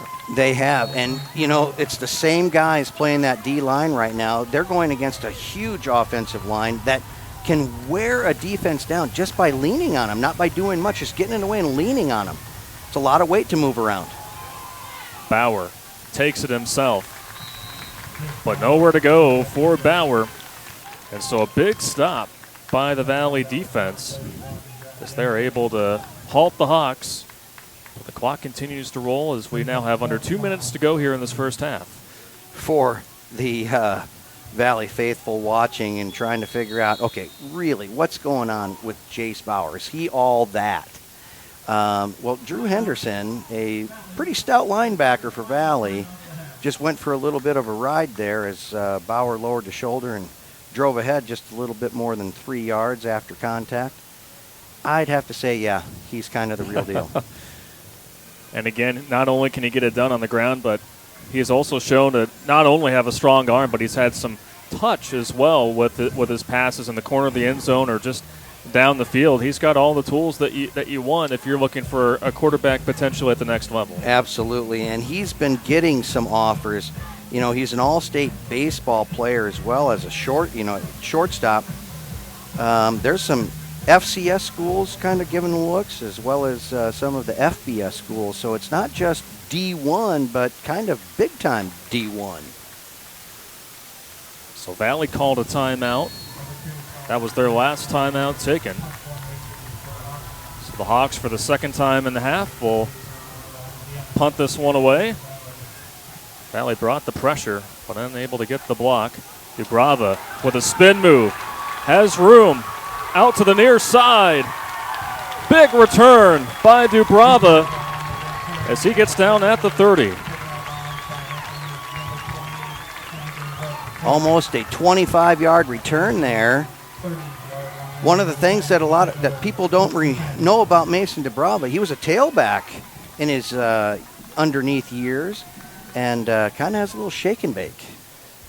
Yeah, he showed off that little shake and bake there, going off to the right, and then a quick spin move, turning his back, and then going off to the left side, and it was off to the races for the senior. And again, maybe that is just the one recipe for potential success for the Tigers here. Well, have a good defensive stand, have a good return, and now look where the starting position is for this series. Morrow rolls off to his right, dumps it off to Jaden Williams, and Williams gets the first down and more. Great decision there by the junior quarterback, Mason Morrow. You know, what's that factor called again? The it factor, and Morrow really showed what he is made of. But I'm going to tell you right now, I think the best part of that play is Jackson Pennygrowth at the end of it, giving Morrow a high five for that heads-up play. Morrow goes off to Williams again, lowers the shoulder. Boy, Jaden Williams proving to the Hawks why he is a tough customer to bring down as he ran into Will Cornwell. 2nd and 8 for the Tigers. Morrow gets away from a tackler. Cuts inside. Gets brought down at the 5. 35 seconds to go here in this first half. Again, Valley has no timeouts remaining. Who is that kid? I thought you said he wasn't quick. Oh, my gosh.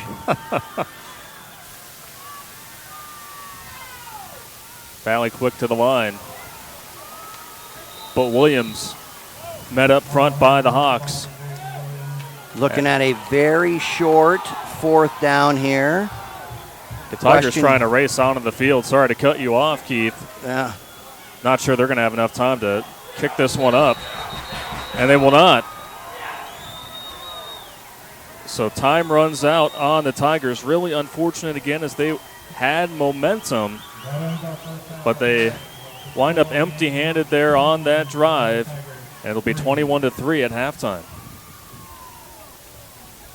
So just a tough way, Keith, before we take our break to end the half for the Tigers. It is. You know, you put all of that effort into it. There's a lot of emotion.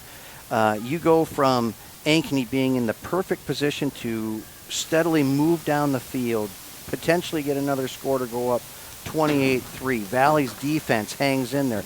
A big defensive play because of the penalty, pushing Ankeny back, a great punt return, moving it down the field. The problem with the end of the first half is Coach Swenson had to get rid of those timeouts early on just to maintain where he was, where his team was during the back and forth play of his offense. And man, unfortunate way to end it, but my goodness, Valley is going to go into the locker room thinking, we can play with these guys. It's going to be a fun second half. There's no doubt about it. But after one half of play, it's the Ankeny Hawks leading the Valley Tigers 21-3. We're going to take a break, and when we come back, we'll have the Iowa Corn halftime show from here at Valley Stadium, here on CISN.TV. Focus. To define what is most important and commit yourself fully. It's why at Fairway, only the best meat makes the cut. Our fresh fish is full of flavor, and our produce is picked with incredible care. It's why we have fewer aisles, greater savings, and the most personal service. At Fairway, our focus is and always will be giving you the best in meat and grocery.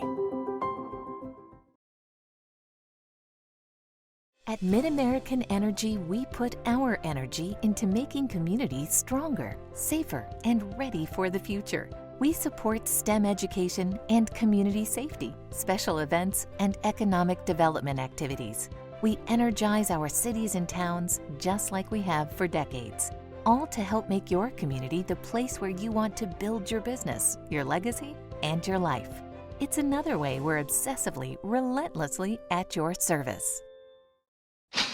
Save thousands now at Schottenkirk Chevy Waukee. 15% off 2020 Equinox and 2020 Trax, or 0% for 84 months. 15% off 2020 Sonic and 2020 Spark. WaukeeChevy.com. 12% off 2020 Blazer. 10% off 2020 Colorado. Up to $15,000 off new 2020 Suburban. We're in a position to give you more for your trade. As always, we're a partner you can count on. Schottenkirk Chevy Waukee. WaukeeChevy.com. Hi, I'm Joe the Car Guy with Westside Auto. Without question, the COVID-19 pandemic created many disruptive changes in our lives. Some of us got sick, jobs and income were compromised, it was difficult to even spend time with family and friends.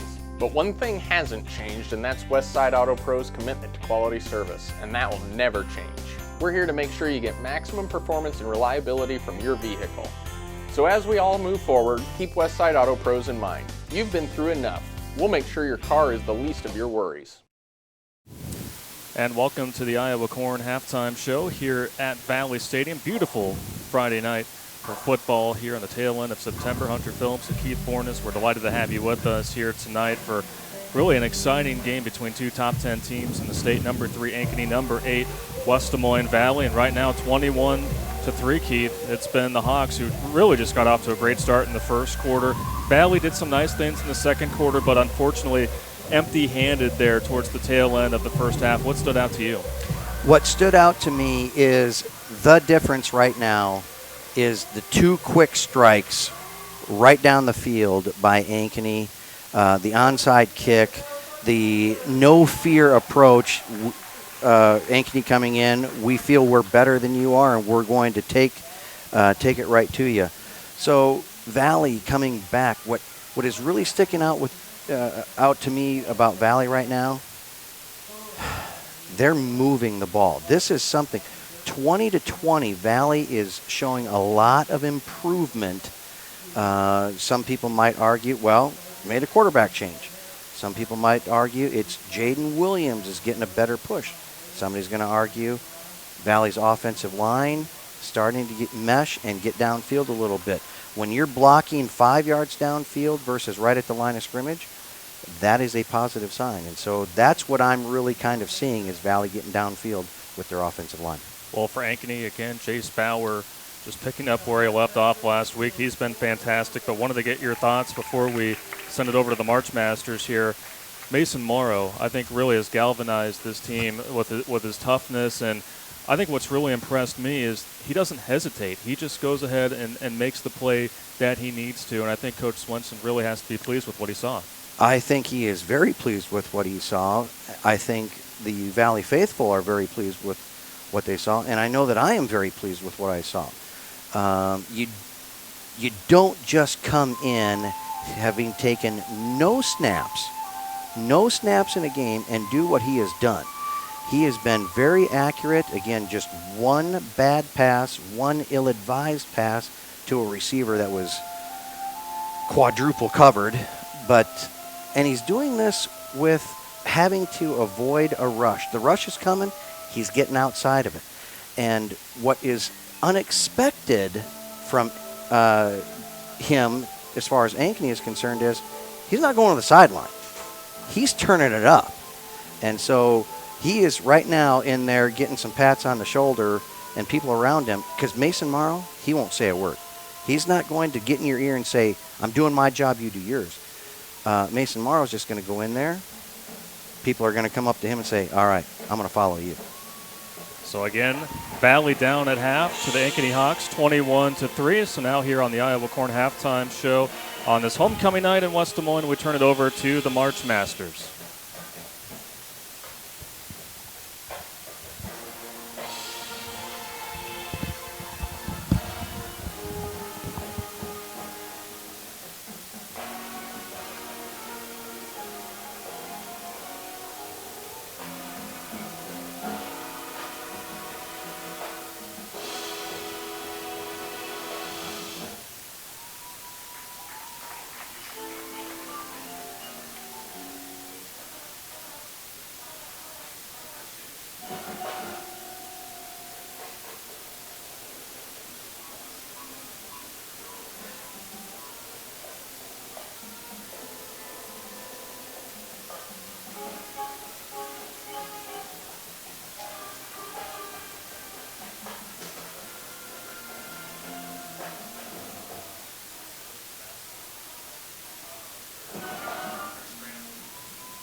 I tell you what, From the Ashes, a great show by Josh Waymeyer and the Valley Marchmasters.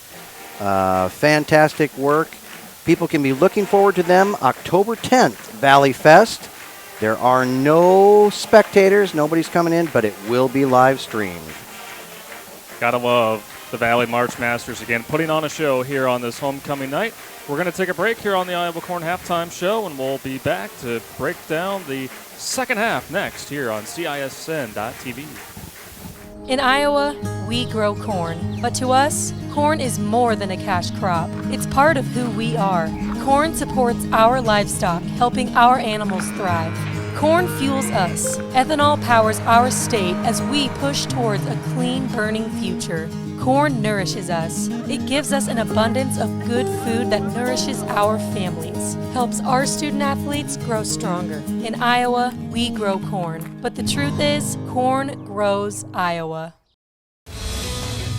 Central Bank is proud to support the unmatched spirit of sportsmanship and hard work exemplified by our local athletes.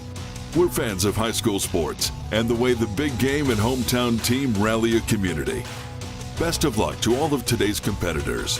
Play hard, have fun, and make something great happen. Central Bank, member FDIC. Iowans know that winter means snow, ice, and freezing temps. Severe weather can make the roads downright dangerous. Truck Equipment Incorporated has the toughest work equipment that can stand up to the harshest conditions. Look for Western brand snowplows, quality you can count on. Buy new or utilize our repair services. We'll order new parts for same-day pickup or delivery. And now you can shop from home with our virtual showroom. Go to truckequipment.com today.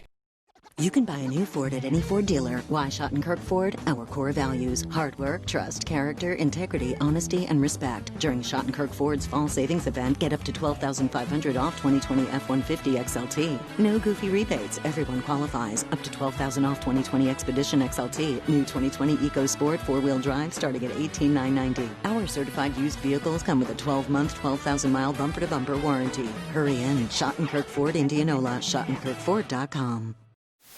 Welcome back here to the Iowa Corn Halftime Show from Valley Stadium on this Friday night. Ankeny leading the Valley Tigers 21-3. Back here with you, Hunter Phillips and Keith Bornes. And Keith, Ankeny will get the ball first in the second half. Valley, again, they had a lot of things to build off of in the second quarter. 21-3 is the score, but I have a feeling things are going to get really interesting in this third quarter coming up. Well, it is. You know, we saw some emotions on both sides of the ball in that first half. Now it's going to be a situation where both teams have something to prove.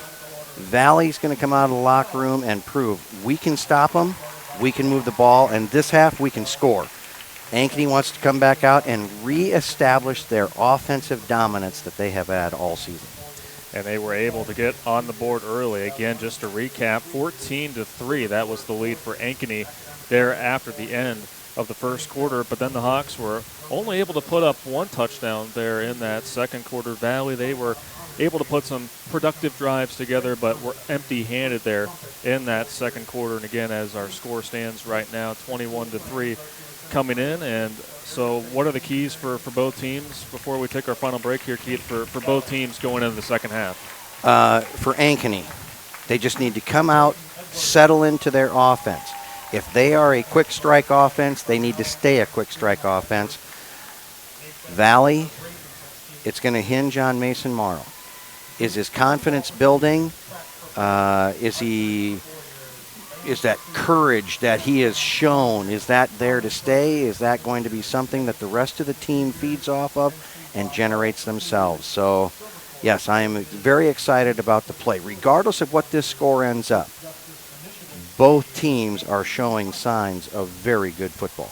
So on this homecoming night here at Valley Stadium, it's been an exciting one thus far. The second half is going to be just as exciting, maybe even a little bit more. So stay tuned. Again, 21-3 our score here at halftime on CISN.TV. In Iowa, we grow corn, but to us, corn is more than a cash crop. It's part of who we are. Corn supports our livestock, helping our animals thrive. Corn fuels us. Ethanol powers our state as we push towards a clean, burning future. Corn nourishes us. It gives us an abundance of good food that nourishes our families, helps our student athletes grow stronger. In Iowa, we grow corn. But the truth is, corn grows Iowa. We might not always know what the day will bring, but some things are certain. The sun will rise and your lights will go on. That's because at MidAmerican Energy, we're obsessively, relentlessly committed to providing you energy when and where you need it, to connecting with you and keeping our communities safe and strong. Because the most important thing we put our energy into is you. We're obsessively, relentlessly at your service. Focus. To define what is most important and commit yourself fully. It's why at Fairway, only the best meat makes the cut. Our fresh fish is full of flavor, and our produce is picked with incredible care. It's why we have fewer aisles, greater savings, and the most personal service. At Fairway, our focus is and always will be giving you the best in meat and grocery. Hi, I'm Joe the Car Guy with Westside Auto. I'm excited to tell you about our new lifetime oil change plan. When you purchase our plan, you'll never have to pay for an oil change again. If you get a different car, simply transfer the plan over. If that car's oil needs are different than your original plan, just pay the difference. It couldn't be simpler. You won't have to worry about inflation or prices going up. Give us a call at Westside Auto Pros to get details on the lifetime oil change plan. And remember, when I say lifetime, I mean your lifetime, not just your car's. It's homecoming night here at Valley Stadium, and they are announcing the homecoming court right now here on the field. Obviously, things different here in 2020. Normally on homecoming night, this place is jam-packed with students and fans, but still great to see the homecoming court out there with their family to be able to give recognition to these special students. Absolutely, and fantastic leaders in not only our school but in the community. All of the accolades that these young men and women have is really impressive. And you know, you talk about everything that goes along with homecoming. A couple things didn't happen. There's not going to be a homecoming dance. There was not a homecoming parade. We did not have the festival. But I know that everybody out there wants to know, how did the Powder Puff games go? Well, let me tell you, the seniors won and the sophomores won. A couple of hard-fought games, but as expected, the seniors over the juniors and the sophomores over the freshmen. You know, what's so great about homecoming week, I mean, this is even going back for me, because I went to Valley, that there's so many great traditions surrounding homecoming week. And again, it's not the same here in 2020, but still, I mean, especially when you look at these students out here, including Matthew Mahoney, who is one of the members of the homecoming court. It's still great to see them, again, get that recognition, and glad to see, you know, that the Powder Puff game still is able to happen, because you can't get rid of some of the traditions here. 2020 can't get rid of it all. Absolutely, and all Valley alumni and the students that are watching at home, you know how much time and effort goes into the pep rally on the day of homecoming game. The faculty, the students, the court, all doing a wonderful job putting on a show. Again, not the same, but they went ahead and got a virtual pep rally today that Southwoods and Valley were able to watch. And so, yes, we appreciate all the work that David Maxwell and his staff are doing at Valley to just make sure things go as normal as they can, with the understanding it's not normal. No, it's not. But again, a credit to all of those staff members and faculty for being able to create that balance of not only making it safe, but also keeping that tradition alive. And I see we have the pamphlet for the 2020 homecoming court, and maybe while we still have some time here, share a little info on who we're seeing on the field right now. Right now we are seeing Nate Bell. His parents, Curtis and Nancy, are with him. Braden Edwards, Burnell and Jana are his parents. Luke Johnson of Dave and Heather Johnson are his parents. Max Johnson, his parents, Kevin and Stephanie Johnson. Matthew Mahoney, Michelle and Craig Mahoney. Ellie Pennick, escorted by Wes and Bridget Pennick. Lauren Schultz, Jenny and Steve Schultz. Alex Trainer, Eric and Christy Trainer. Bailey Watke, Jason and Michelle Watke. And Anna Welg, Mark and Kim. So a tremendous homecoming court. Whoever is crowned king and queen, it's just an honor to be among this court. Yes, it certainly is, as they are wrapping up all of the announcements, and they will make the decision here. But I don't know about you, but hearing the public address announcer going through everything that they're involved in, I mean, for me, you know, that balance of being in any kind of an activity and then being in school, it's a lot. But man, these kids are really impressive with what all they're able to do to balance everything. Absolutely, and you know how you know it's a lot that they're involved in, because they went through this whole thing. We had to stop the clock because the teams are coming out for halftime. We had to get this announced, and ladies and gentlemen, the time that we have really been looking for is who are the king and queen. It is Braden Edwards and Bailey Watke. Congratulations to them, and they truly are great ambassadors to Valley High School and the community of West Des Moines. So again, congratulations to the homecoming royalty. And so for Braden Edwards, quick photo op, and then it's back to business for him. As you see the Tigers out warming up, getting ready for the second half. We're just about 2 minutes and 45 seconds away from the second half getting underway. The Hawks are already out onto the field, and again, they will receive the kickoff here in the second half. Did want to touch on another score that we do have at halftime, another game going on CISN.TV. Waukee with an impressive first half against Johnson. That's another top 10 matchup there. 28-10, Waukee with the lead. And guess who the Tigers face next week here at home? It's the Waukee Warriors, who are playing some good football. Absolutely, and as you know, it has been a tough road. It's not going to ease up at all. Good football coming down the pike. Yeah, a lot of good football, especially here in the Des Moines Metro. And that Johnston team that Waukee's facing tonight, that is who Ankeny will go up against next week. And so, again, the team's warming up, getting ready for the second half of action.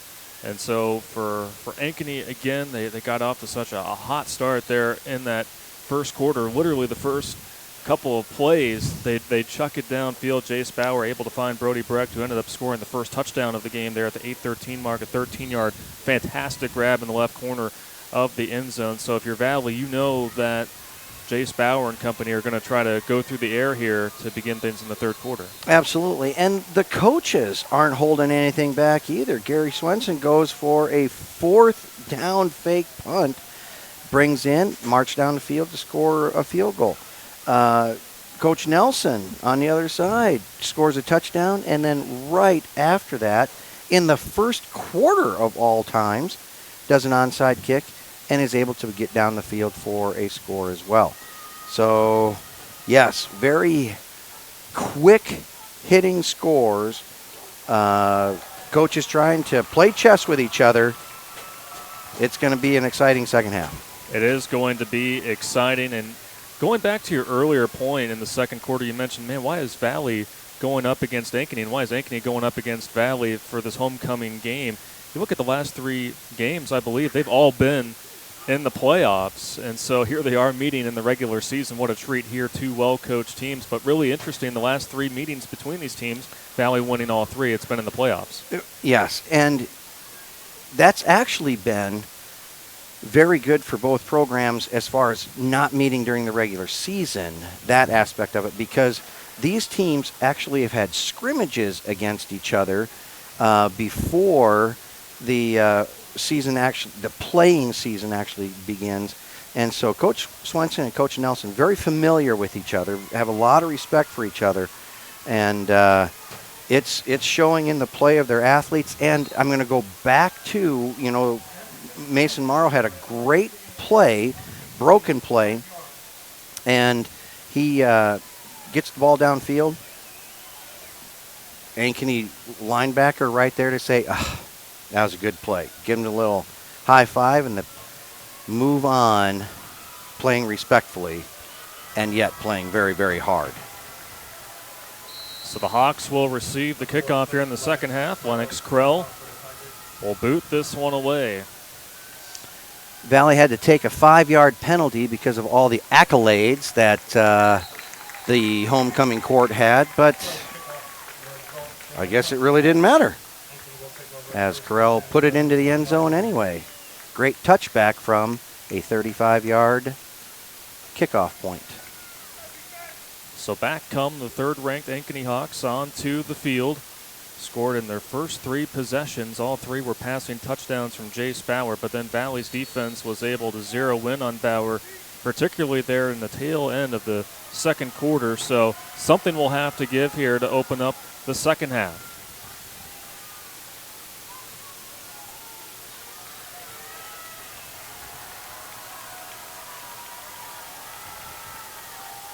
The give is to Kadoff. Makes a nice juke move.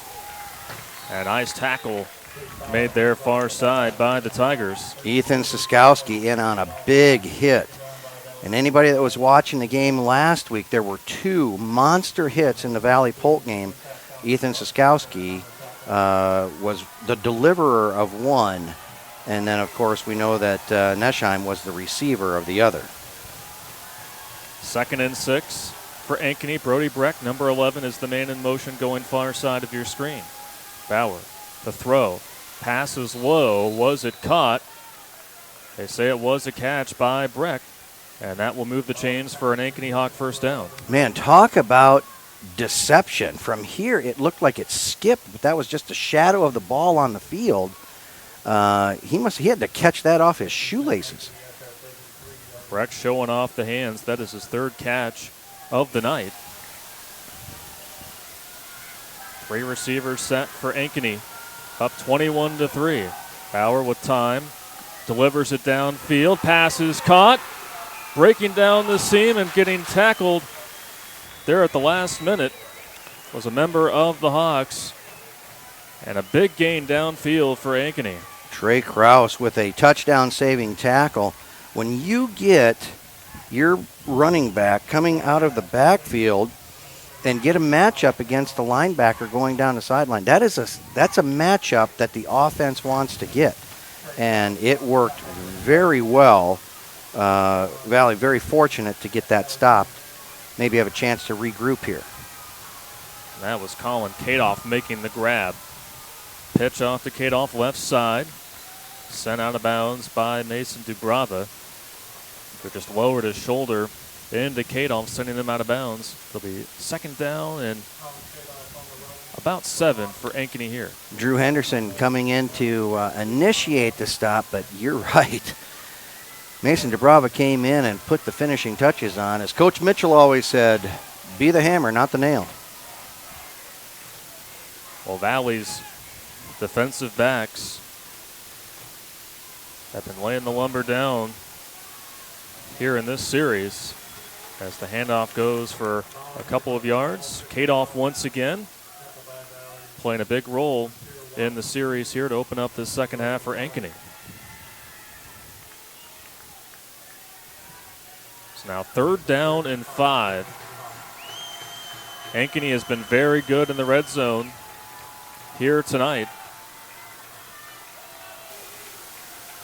Yes, they have entered the red zone tonight with a purpose.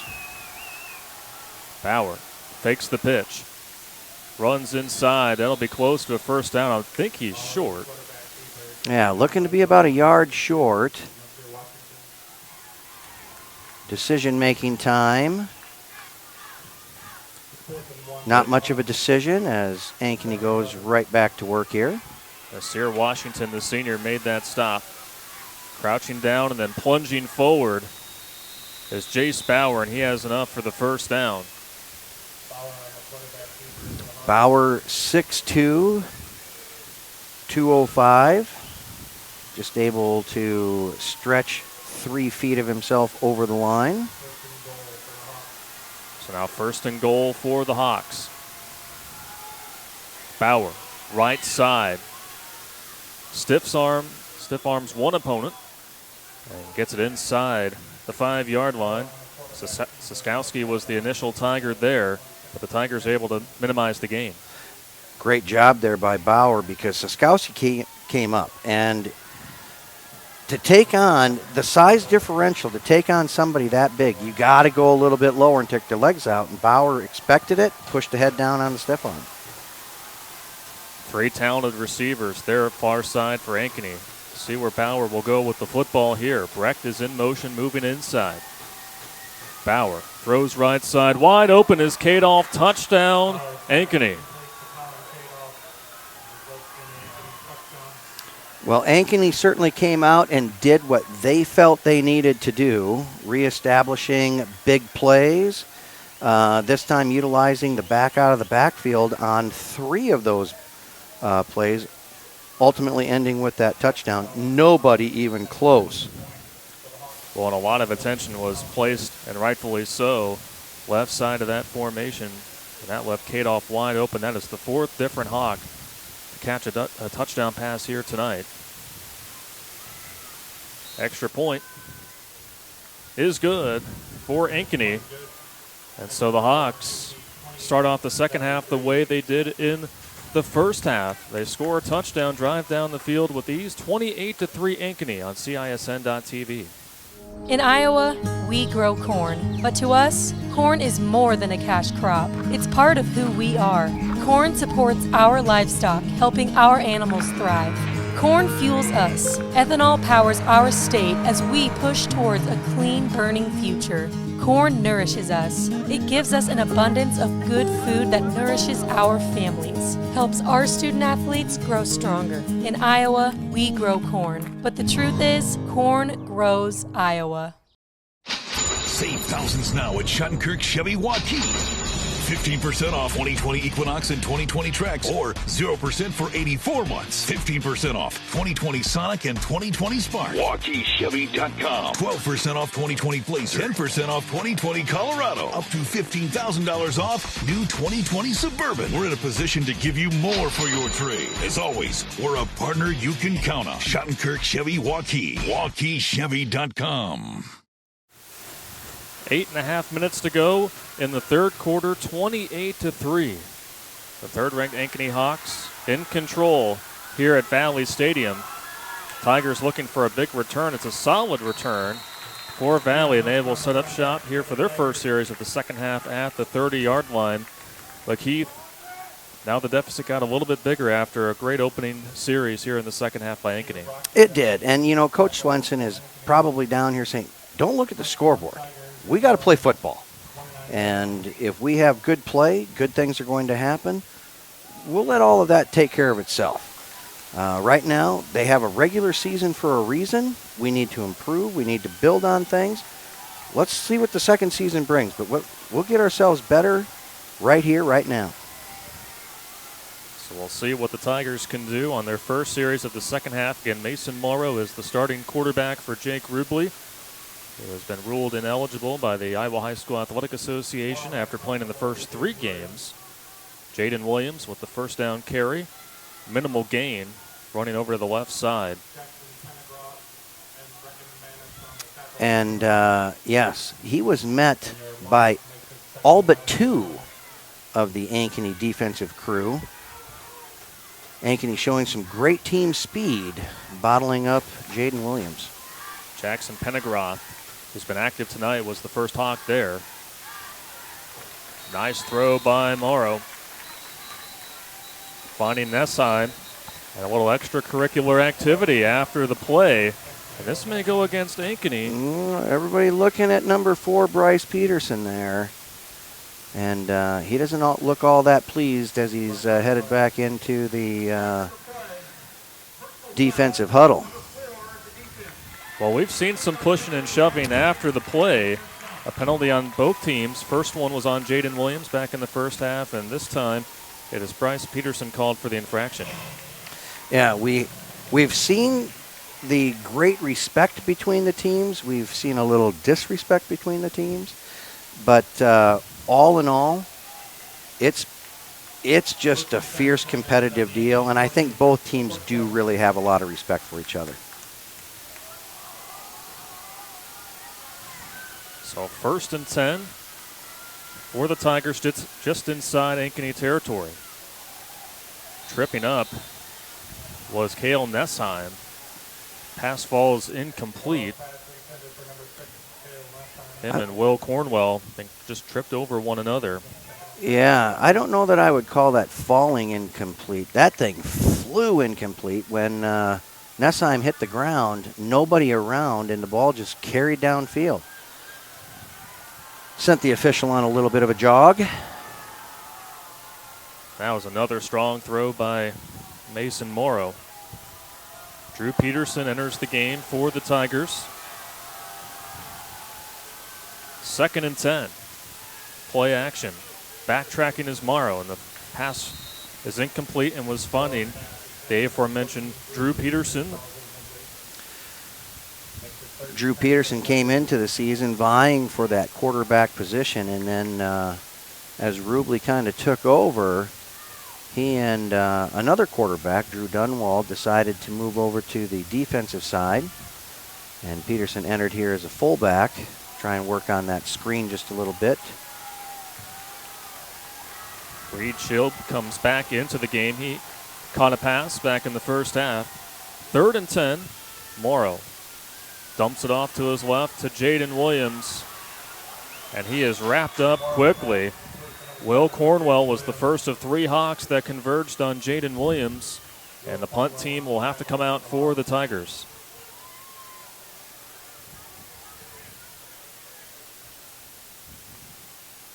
So Ankeny's speed, particularly there on defense, just really wrapped up the Tigers as they couldn't get anything going. Morrow tried to find a couple of his teammates downfield, but Ankeny's pressure has really given the Tigers fits. It really has, and not only that, the trying to figure out the distance that your backs need to be when they go out into that zone, because if the throw is too far, it takes too long. If it's too short, you didn't clear yourself enough. So there's just a little bit of timing issue working there as Dawson Stein put a beautiful punt down to the 3-yard line. Well over a 50-yard boot there by Dawson Stein. Timeout on the field, 6:34 to go here in the third quarter, 28-3. Ankeny on top of Valley on CISN.TV. Hi, I'm Joe the Car Guy with Westside Auto. Without question, the COVID-19 pandemic created many disruptive changes in our lives. Some of us got sick, jobs and income were compromised, it was difficult to even spend time with family and friends. But one thing hasn't changed, and that's Westside Auto Pro's commitment to quality service, and that will never change. We're here to make sure you get maximum performance and reliability from your vehicle. So as we all move forward, keep Westside Auto Pros in mind. You've been through enough. We'll make sure your car is the least of your worries. Hi, I'm Chris from Fireplace Superstore. Fall is upon us and fireplace season is here, and you need one of the brand new Heat and Glow gas fireplace inserts. They're the perfect retrofit for that old wood-burning fireplace that you're not using. You get beautiful flames, you get heat, you get easy operation, and they're all brand new Heat and Glow gas fireplace inserts. Please come see us, Fireplace Superstore, 109th and Douglas in Urbandale. Welcome back to Valley Stadium. Already week 5 of the 2020 Iowa High School football season. It has absolutely flown by. And speaking of flying by, the Ankeny offense has been flying by the Tigers here thus far, leading 28-3 with just over 6.5 minutes remaining here in this third quarter, and that Ankeny Hawk offense is going to take the field, but deep in their own territory. Which means it's either going to be a huge 97-yard drive, or this is a great opportunity for Valley to get a stop and flip the field. Colin Kadoff in the backfield for Ankeny.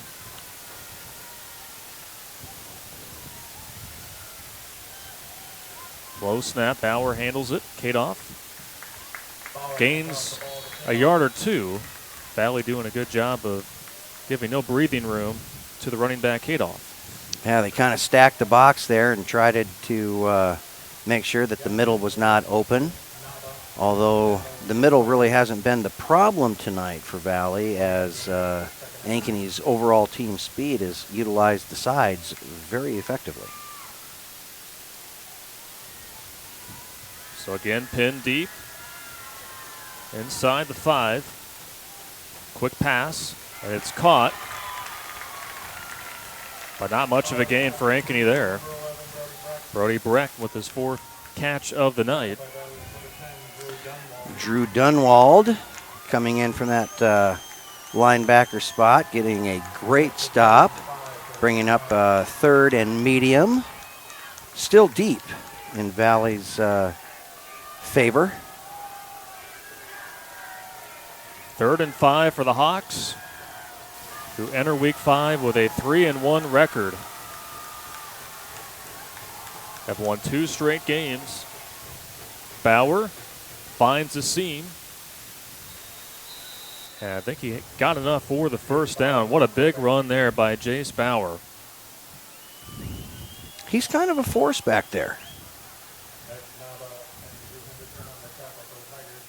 Henderson was there to make the tackle for the Tigers, but too late for Bauer. And if you're a defense, it's just too tough to stop because you really don't know how Bauer's going to attack you. Well, right, because he's a good enough athlete. He can run full speed at the line of scrimmage, stop and throw a pass 30 yards downfield. This time he gives it off to Colin Kadoff. A very good run there on first down. And that'll be enough to move the chains again. And we mentioned the arm of Jace Bauer. It will be 2nd and short, it looks like.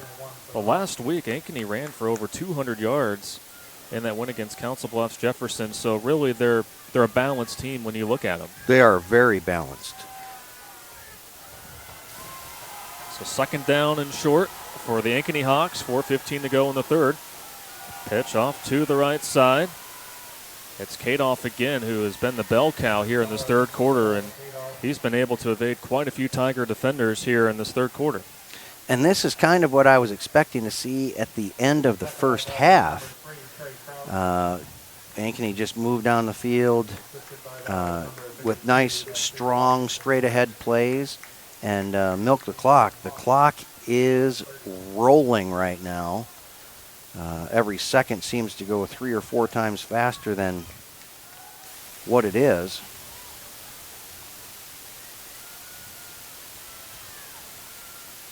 Ankeny just letting a play clock roll as Bauer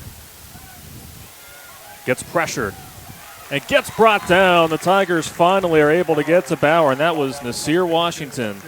They're smothering the quarterback. Great job by the Valley defense, setting the edge and then working down and collapsing over the top of Bauer.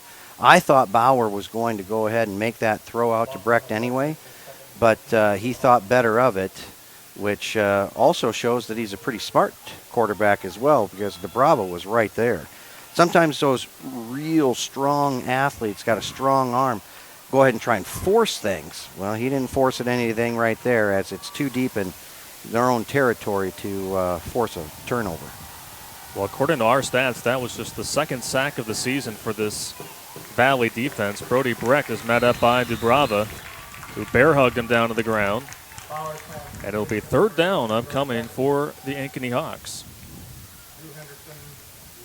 Brecht gingerly getting up. He was met by several people. So we're going to take just a little bit of a timeout to get him off the field.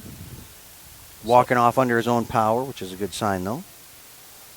So Brody Brecht, who caught the opening touchdown pass with 8:13 to go in the 1st quarter, he will exit off the field. And certainly, if you're an Iowa Hawkeye football fan, you hope that he's all right, as well as an Ankeny Hawk fan. Don't want to take any chances.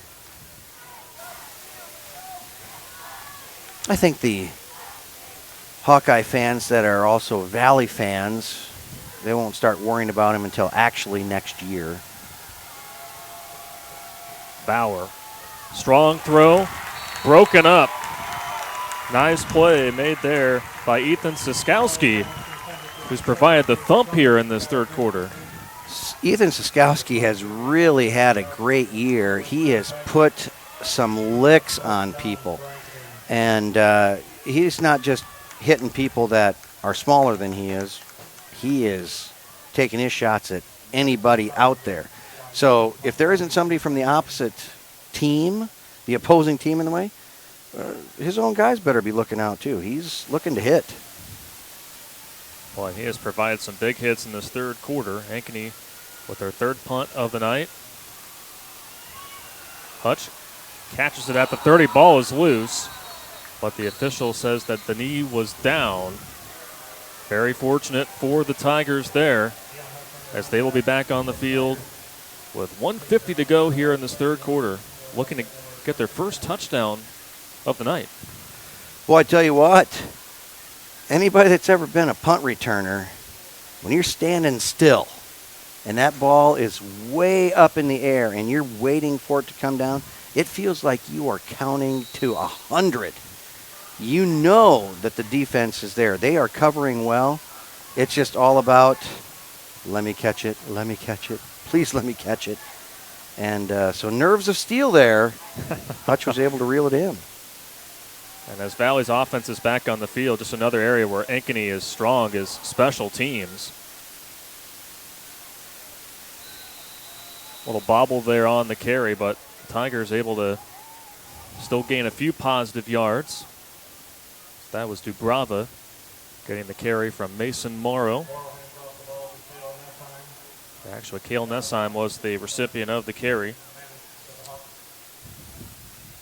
Nessheim showing some athleticism, just making sure he got the ball back.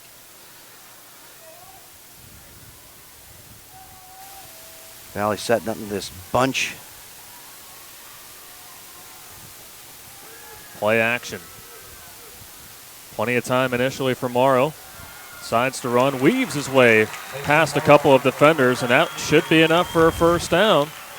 Let me go back to what I originally said about Mason Morrow and how much I really think this guy's really fast. Yeah? So he's shown some quickness. He's shown some speed that he certainly did not have a few years ago. So let's give credit where credit is due. He's put some work in. And the decision-making has been quick as well from Mason Morrow, making his first start of the season. Goes off to his right. Pass is incomplete. Was trying to find Mahoney. That'll bring up a second down and 10 for the Tigers with just over a minute to go here in the third quarter. I bet there's a lot of people out there that are watching and they say, let's see, Mason Morrow, he's wearing number 12. I don't recall that number 12 being that small a jersey, as it was originally worn by a couple of Lombardi boys that they had a little bit of size as they wore that number 12 at the quarterback position.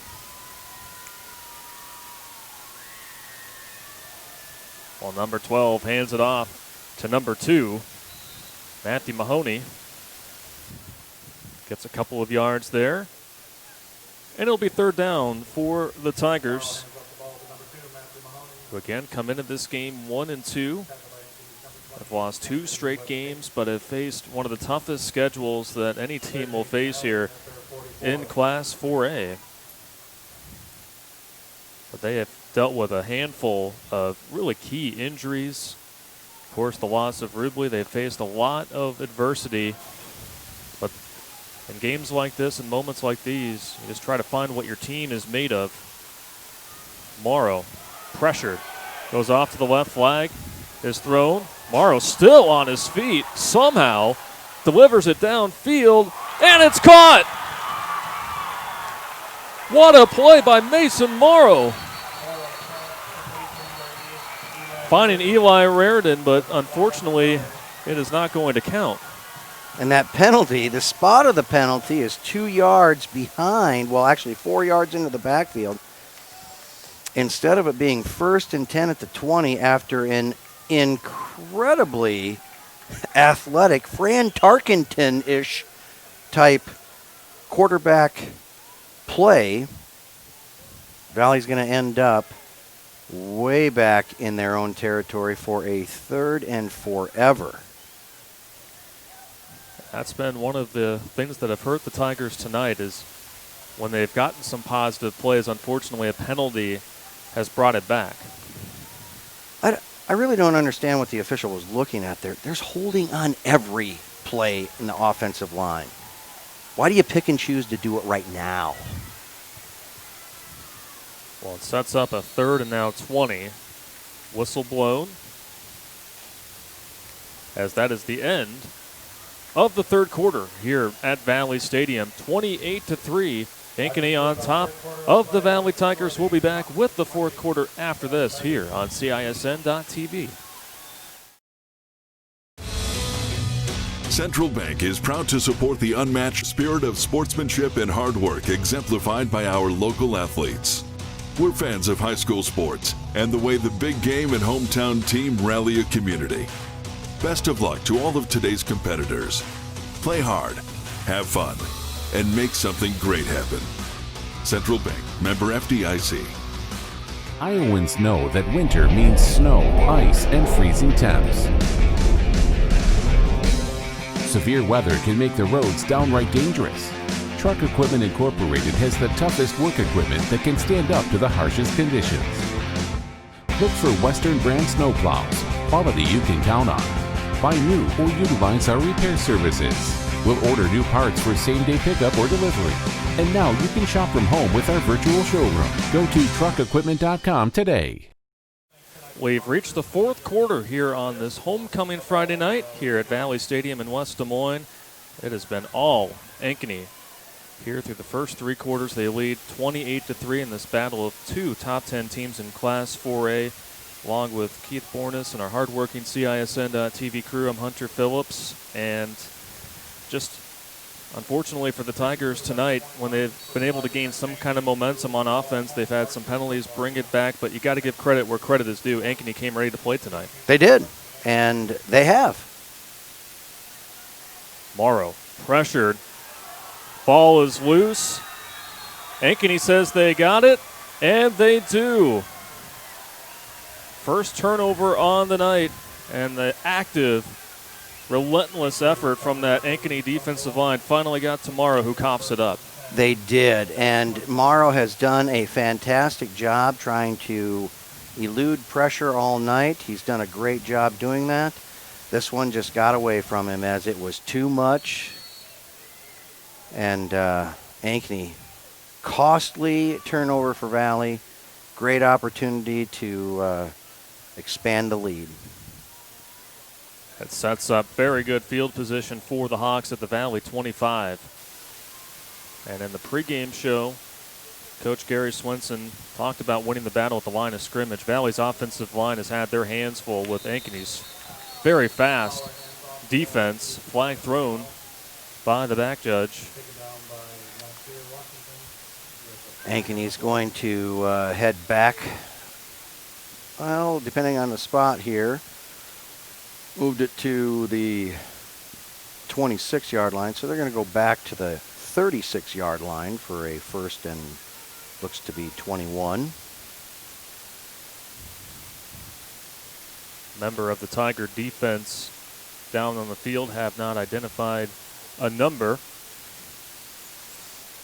Well, you have to remember this heat. They didn't practice in this heat all week. They didn't practice in this humidity all week. It's been a great week. You can talk to your athletes all day and all night, but they're not going to drink enough water. And so a little bit of a cramp up here as Urato does jog off to the sideline on his own. He'll be back in the next play. It's good to see the senior get up on his own power and then jog off the field. First and 21 for the Ankeny Hawks, who haven't had too many empty possessions here tonight. Bauer fakes the pitch off to his right. And Valley doesn't give him any running room that time. And he'll bring up a second down and long. Keller in on the tackle for Valley. Called his name a few times tonight. coming up from that linebacker position. Ankeny staying in that trips to the far side. Single receiver to the near side. And again, the Hawks are just looking to burn off as much clock as they can here, and it is good to see number 11, Brody Brecht, back into the ball game. He walked off gingerly earlier here in the second half. Speaking of Brecht, makes the catch, but nowhere to go for Brody Brecht as he was swung down by Mason Dubrava. Brecht did a fantastic job getting down there and walling Dubrava off. The catch was going to be made. And so now Dubrava showing his skills in bringing down a very good wide receiver. Great job by Dubrava. And Brecht is a very big target as well. So a lot of credit to the senior defensive back. 3rd down and 15 for Ankeny. So we're approaching the 10-minute mark here in this 4th quarter. Tigers bringing the heat. Bauer somehow got it off, and it goes through the hands of his intended receiver. Brady McCullough over there, he mistimed his jump. He was up plenty high to catch it, wide open, but he jumped just a shade early. Well, and what a big stand by the Valley defense as well, as Ankeny recovered a fumble, and Valley's defense stymieing the Hawks there, as Ankeny has done very good work in Valley's territory as a timeout is called on the field by the Tigers. 10:05 to go in the ball game, 28-3, Ankeny on top of Valley on CISN.TV. You can buy a new Ford at any Ford dealer. Why Schottenkirk Ford? Our core values: hard work, trust, character, integrity, honesty, and respect. During Schottenkirk Ford's fall savings event, get up to $12,500 off 2020 F-150 XLT. No goofy rebates. Everyone qualifies. Up to $12,000 off 2020 Expedition XLT. New 2020 EcoSport 4-wheel drive starting at $18,990. Our certified used vehicles come with a 12-month, 12,000-mile bumper-to-bumper warranty. Hurry in. Schottenkirk Ford, Indianola. SchottenkirkFord.com. We might not always know what the day will bring, but some things are certain. The sun will rise and your lights will go on. That's because at MidAmerican Energy, we're obsessively, relentlessly committed to providing you energy when and where you need it, to connecting with you and keeping our communities safe and strong. Because the most important thing we put our energy into is you. We're obsessively, relentlessly at your service.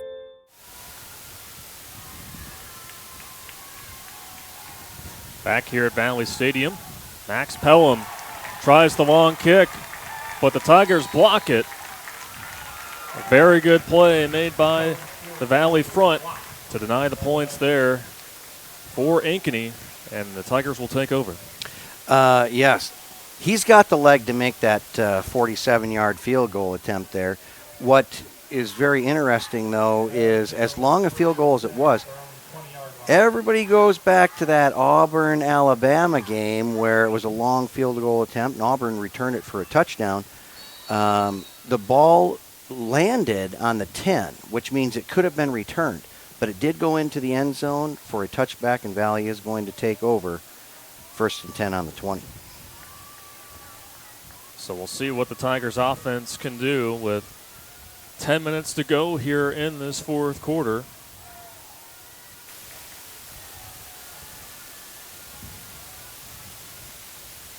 Jaden Williams finds a seam up the middle. Solid gain on 1st down for the senior running back. Will take his talents again to Kansas State University next year. One of the things Valley trying to do, as any team does, is to stay ahead of the chains. And if you can get a good push of 4 and 5 yards off of 1st down, puts you into a 2nd and medium, hopefully a 3rd and short. You just keep the chains moving down the field.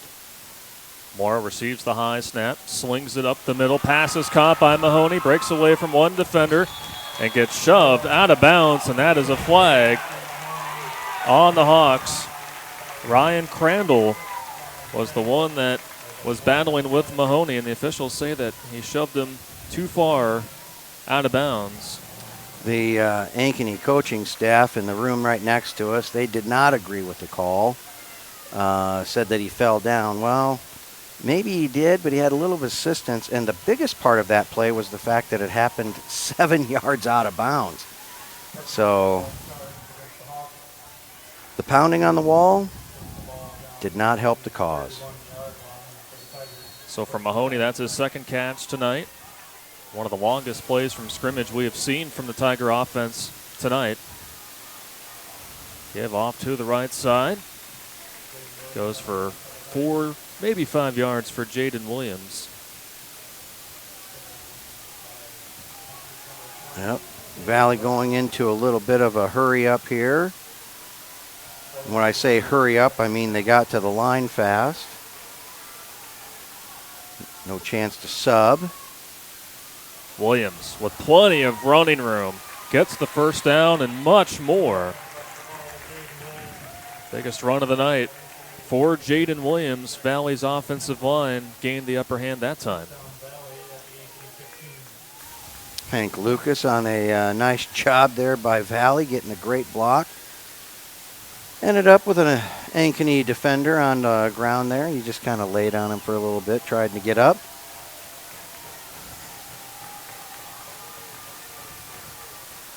So Valley, they have knocked on the door tonight, but haven't quite punched it in the end zone. As Jaden Williams gets met up there at the 10-yard line. Nice gain of 6 yards. Nessheim had a good block, but he just didn't sustain it long enough. But Jaden Williams did a great job making the first guy miss. He was met in the backfield and able to escape the loss.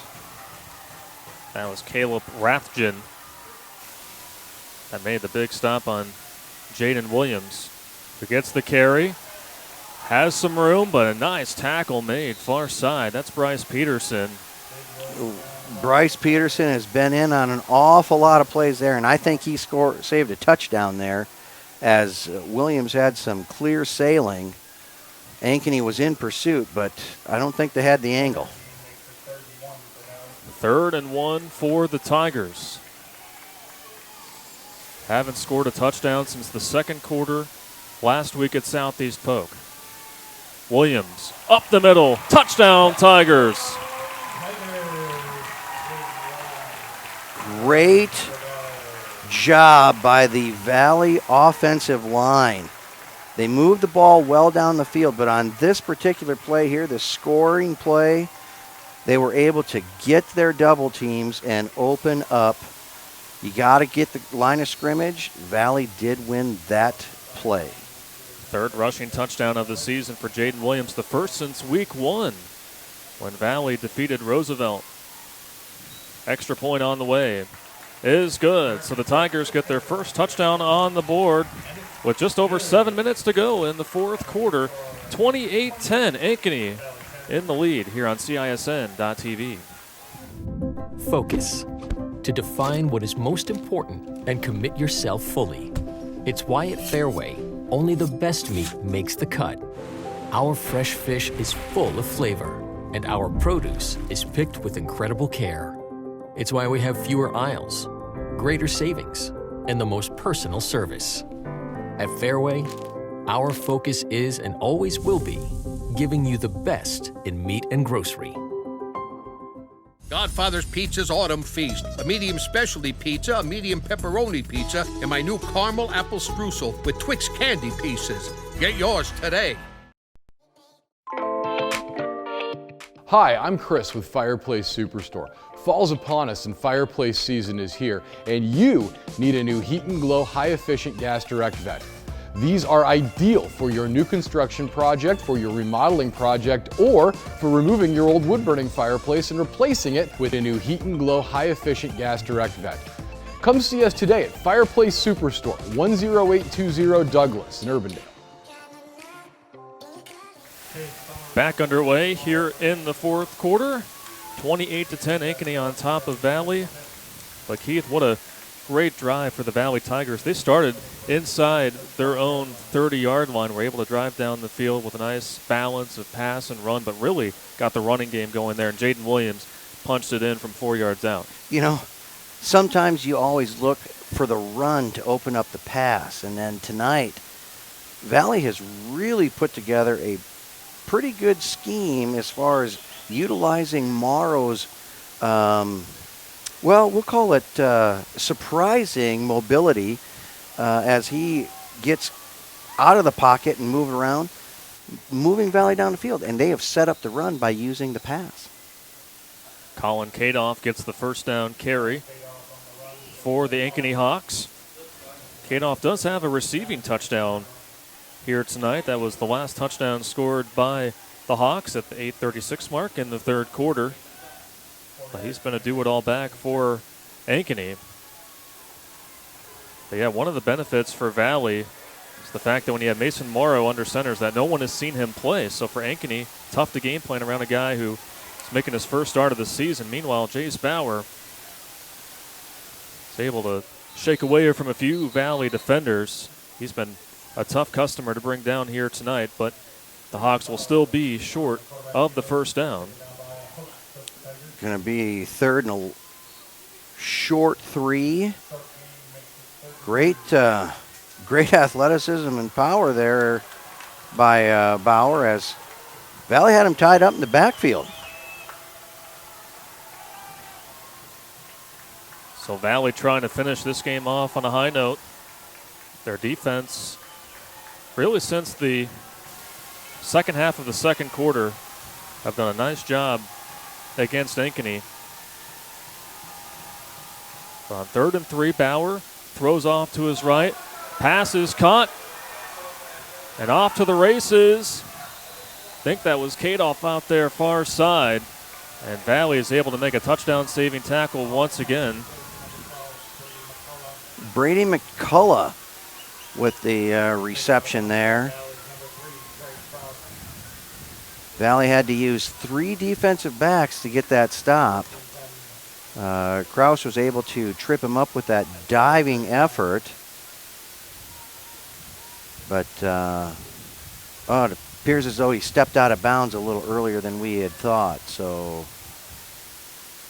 well, and McCullough's a big target at 6'4", but really showed off the speed there once he was able to make the catch and get by the initial defender. Kadoff that time gets the carry. And a gain of 5 for the Hawks. And as we mentioned earlier here in the second half, Ankeny will be back at home for their final 2 games of the regular season. Next Friday, they will take on the Johnston Dragons. They are a top 10 team that defeated Dowling Catholic a couple of weeks back. But Johnston having their hands full tonight against Waukee. That game on CISN.TV as well. And then they will finish up their regular season against the Indianola Indians on October 9th.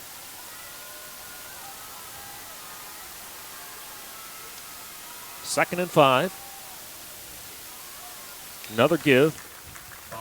But nowhere going that time. It'll bring up a 3rd down and 5 for the Ankeny Hawks. Henderson there to make the stop for Valley.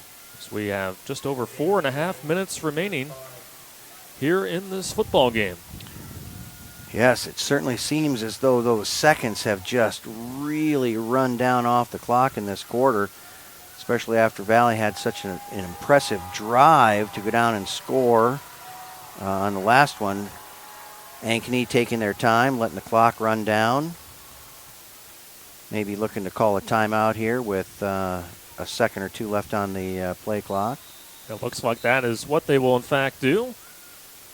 So a timeout called by Ankeny. That stops play with 4:13 to go in the fourth quarter. 28-10 is our score. And so while we mentioned Ankeny's upcoming schedule, the Valley Tigers will once again have a tough task ahead of them next Friday. They will host the Waukee Warriors, who are putting up a number on the Johnston Dragons tonight, and then they will close out the regular season again here at home on October 9th as they take on Ankeny Centennial. It's been kind of a rough year for the Jaguars, but nevertheless, the final game of the regular season. Both teams will be trying to build some momentum into the postseason, but some tough opponents coming up for the Tigers here at home. Absolutely, and they finish with Centennial, and Centennial is another team that has felt the same schedule that Valley has had, and so yes, it certainly is looking to be a exciting finish to the regular season in the next 2 weeks. Just happy to be home with the Tigers as they finish it out. Always great to be at the friendly confines of Valley Stadium, that's for sure. And going back to Ankeny Centennial one more time, that's the other game that we have here on CISN.TV. They're hosting Ames, and how about Ames? They haven't played in the last 2 weeks due to COVID-19, so great to see the Little Cyclones back on the football field, and they have a talented quarterback who is also a very good basketball player in Lipsy. And track athlete. Yeah. So great to have Ames playing football again as we're back underway. Bauer sends it out deep to Breck. Just like that. Another touchdown pass for Bauer to Breck. Second time they've connected for a score tonight. And it's now 34-10. Ankeny on top of Valley. Tough thing about being a defensive back going against a wide receiver like Brody Breck is the fact that you're right there. You're right there with him, and then he has that extra gear where he can just make a step in another direction and give himself the space that he needs. Waukee is rolling over Johnson right now, 45-17 with 5 minutes left in that game. Boy, and the best performance we've seen from Waukee this year. Again, they will be here at Valley Stadium next week, but Ankeny, they have put their stamp on this one here tonight, leading 35-10 over the Tigers. We'll be back after this on CISN.TV. In Iowa, we grow corn, but to us, corn is more than a cash crop. It's part of who we are. Corn supports our livestock, helping our animals thrive. Corn fuels us. Ethanol powers our state as we push towards a clean, burning future. Corn nourishes us. It gives us an abundance of good food that nourishes our families, helps our student athletes grow stronger. In Iowa, we grow corn. But the truth is, corn grows Iowa. Save thousands now at Shattenkirk Chevy Waukee. 15% off 2020 Equinox and 2020 Trax, or 0% for 84 months. 15% off 2020 Sonic and 2020 Spark. WalkieChevy.com. 12% off 2020 Blazer. 10% off 2020 Colorado. Up to $15,000 off new 2020 Suburban. We're in a position to give you more for your trade. As always, we're a partner you can count on. Shattenkirk Chevy Waukee. WalkieChevy.com. Ankeny kicking things off after scoring a touchdown in their last possession. Will be a touchback for the Tigers. Brody Breck on the receiving end of his second touchdown of the night. He scored the first touchdown of the game for Ankeny. That's now 7 on the season. He now leads Class 4A in touchdown receptions. But, man, Jace Bauer, he's just been on the money here tonight. He's found a lot of different guys, but including Brody Breck, who's the big standout. Brecht he's really impressive. A lot of times you don't know if it's the quarterback that makes the receiver look good or the receiver that makes the quarterback look good. They kind of both make each other look good. Well, the seniors have been on the same wavelength for many times here tonight, but 5 passing touchdowns for Jace Bauer. He has been stellar tonight as the Tigers were able to score on their last series, are trying to just put something together here with under 4 minutes to go in the fourth quarter. Aiden Price in as quarterback now for the Tigers. Sophomore who really is a great athlete. He's got good speed and throws the ball well. He's also a scrambler that can extend plays if he needs to. Hutch going far side, trying to chug his way forward, but Ankeny doing a good job of tackling in space. And that's a point that we brought up as we got this broadcast started here, is that Ankeny's coaches have been really impressed by their defense, not just the speed, but the fact that they're a strong tackling team. Not too many missed tackles here tonight for Ankeny's defense. Well, you put a couple of wrestlers in that defensive backfield. Yeah, that certainly helps. Yeah, they know how to bring people down.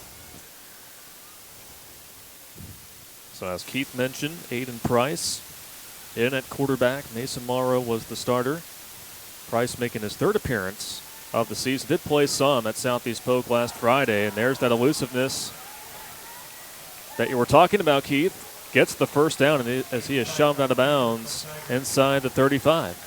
Yeah, he has that explosive first step, and then he also has some good top-end speed. So a nice job there. Knocked out of bounds there by a couple of wrestlers. Brian Sharp, he is a wrestling coach up there at Ankeny, and he does a nice job getting the youth of the Hawk program going. Well, it certainly has helped on the football field as Price airs it out and finds a man downfield. Enough for the first down.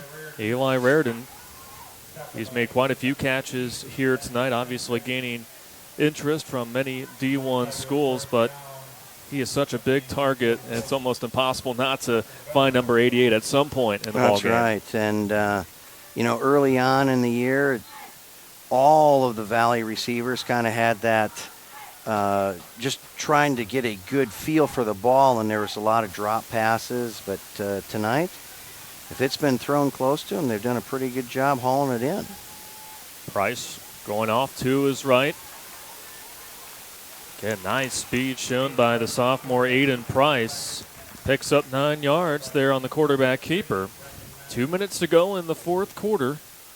Valley trying to, again, finish things off on a high note tonight.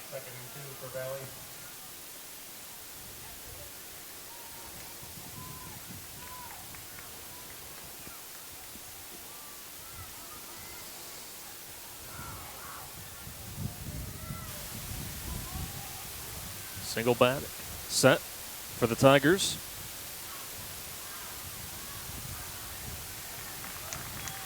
A nice run by Dion Hutch. I think Danny Rankins, yeah. actually, number 9. His jersey got bunched up. Couldn't tell if it was an 8 or a 9. But 9 it is. Well, in our first broadcast, when Valley played Roosevelt, Rankins really played a big part in that win for the Tigers as Williams was battling with some cramping and some injuries. Good to see Rankins get involved, as well as Aiden Price showing off the wheels here towards the tail end of this ball game as he moves the chains once again for the Tigers. First down, Tigers. At the Ankeny 27.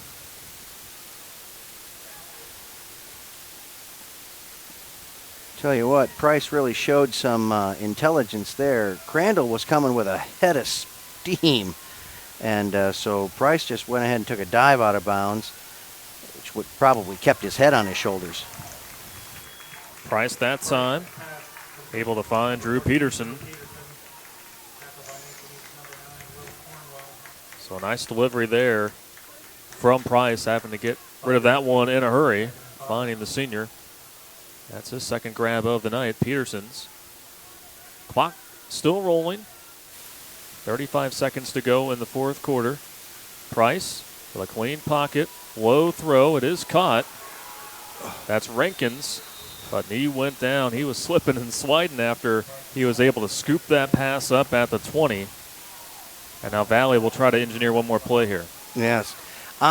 So the question coming into tonight was, who is going to be the starting quarterback? Was it going to be Aiden Price, who had played some quarterback? Was it going to be Mason Morrow, who hadn't, and Morrow got the start? We can talk a little bit later about why that probably happened in the post game, but Price had a great opportunity to throw a touchdown pass there. He just didn't have the read quick enough to get it done, and dumped it off to Rankins instead of downfield.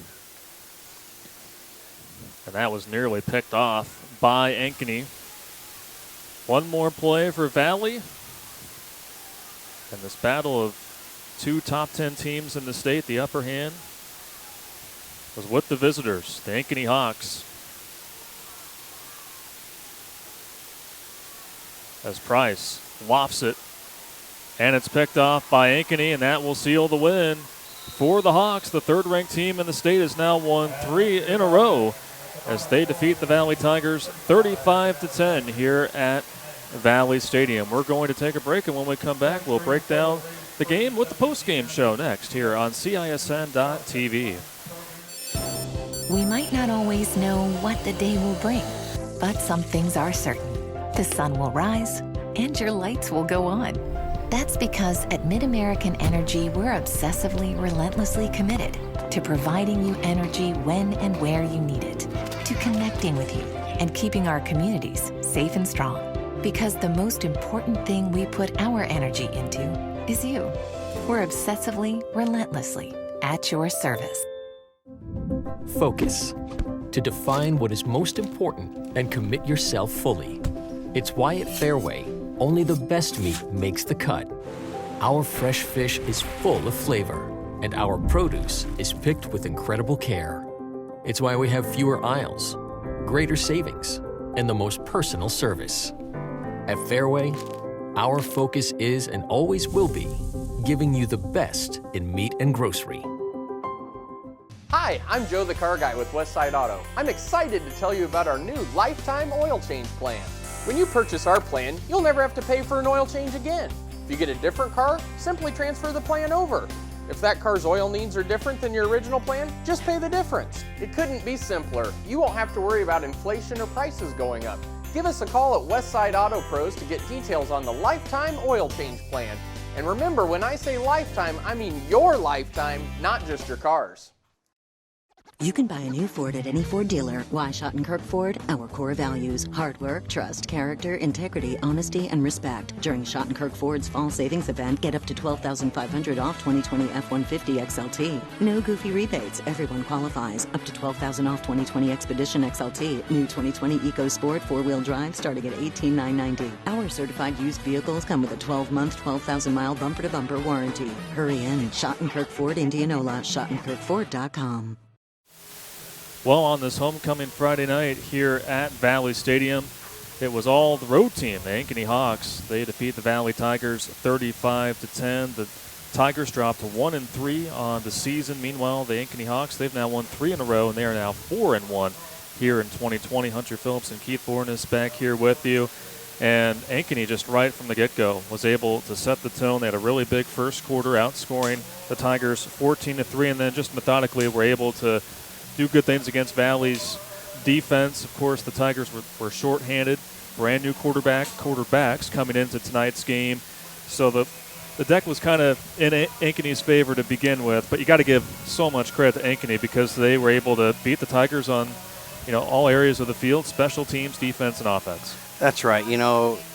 Right from the kickoff, it went into the end zone like we anticipated. There are 3 phases of the game: offense, defense, and kicking.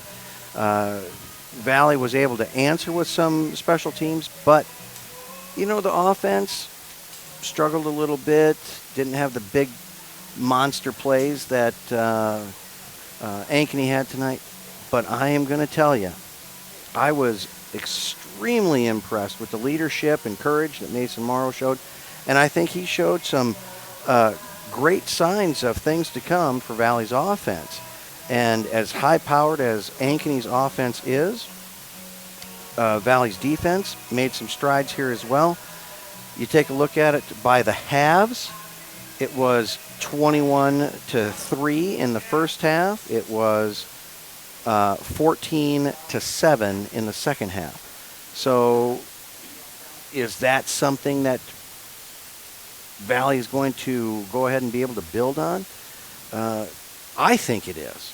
As far as Ankeny is concerned, whether it was their best game, whether it was an average game, whatever it was for Ankeny, they came in and did what people expected them to do: score points and play very good defense.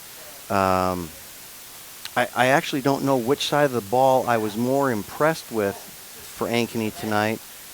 You have to say offensively, just because big plays are fun to watch.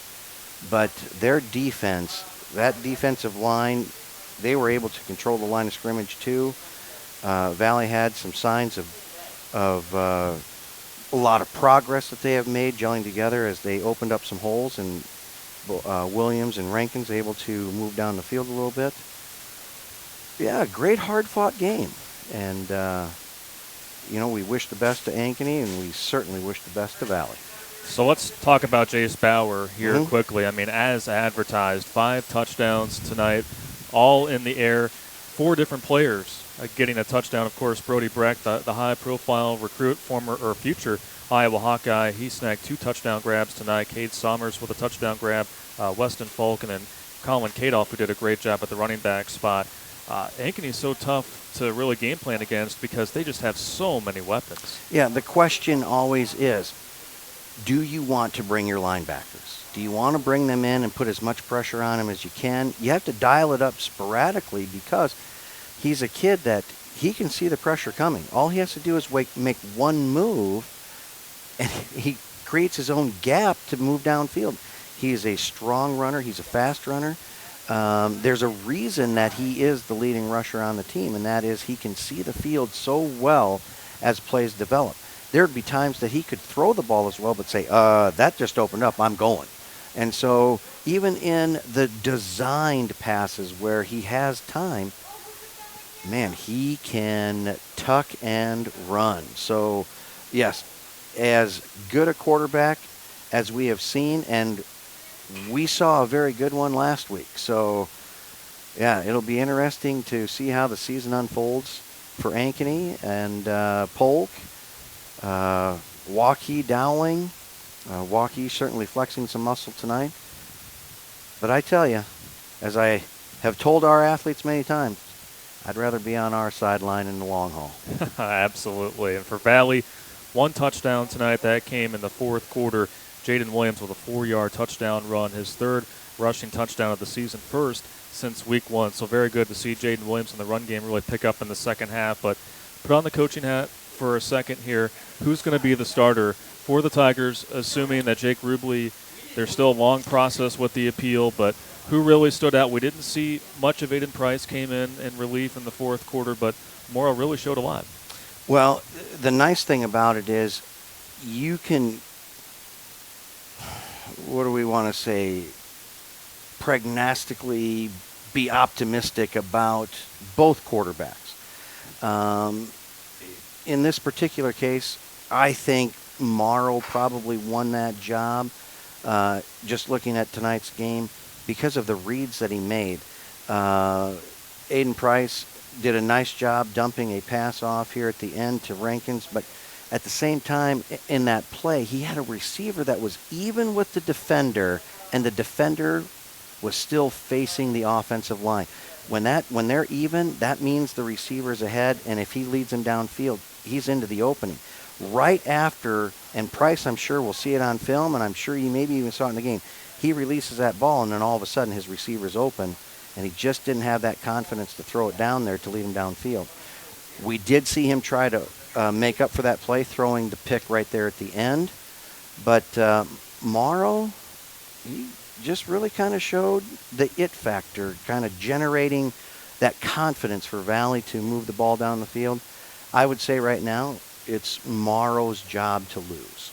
Yeah, Morrow really did show a lot. And again, go back to the word galvanized. It really seemed like his teammates really built themselves around him, and especially with the heart that he showed in many instances here tonight. But again, it was all Ankeny Hawks. They defeat the Valley Tigers 35-10. That'll do it for us. It was great working with you again, Keith. Kind of missed you. I mean, week 1 and fast forward to week 5. God, you didn't even send a card. I know.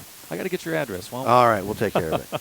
Well, that'll do it for us here on this Friday night. For our producer, Anna Bassett, and for my broadcast partner, Keith Borneson, for our hardworking crew here at CISN.TV, I'm Hunter Phillips, signing off from Valley Stadium on this beautiful Friday night in West Des Moines. And you've been watching Iowa High School football on CISN.TV.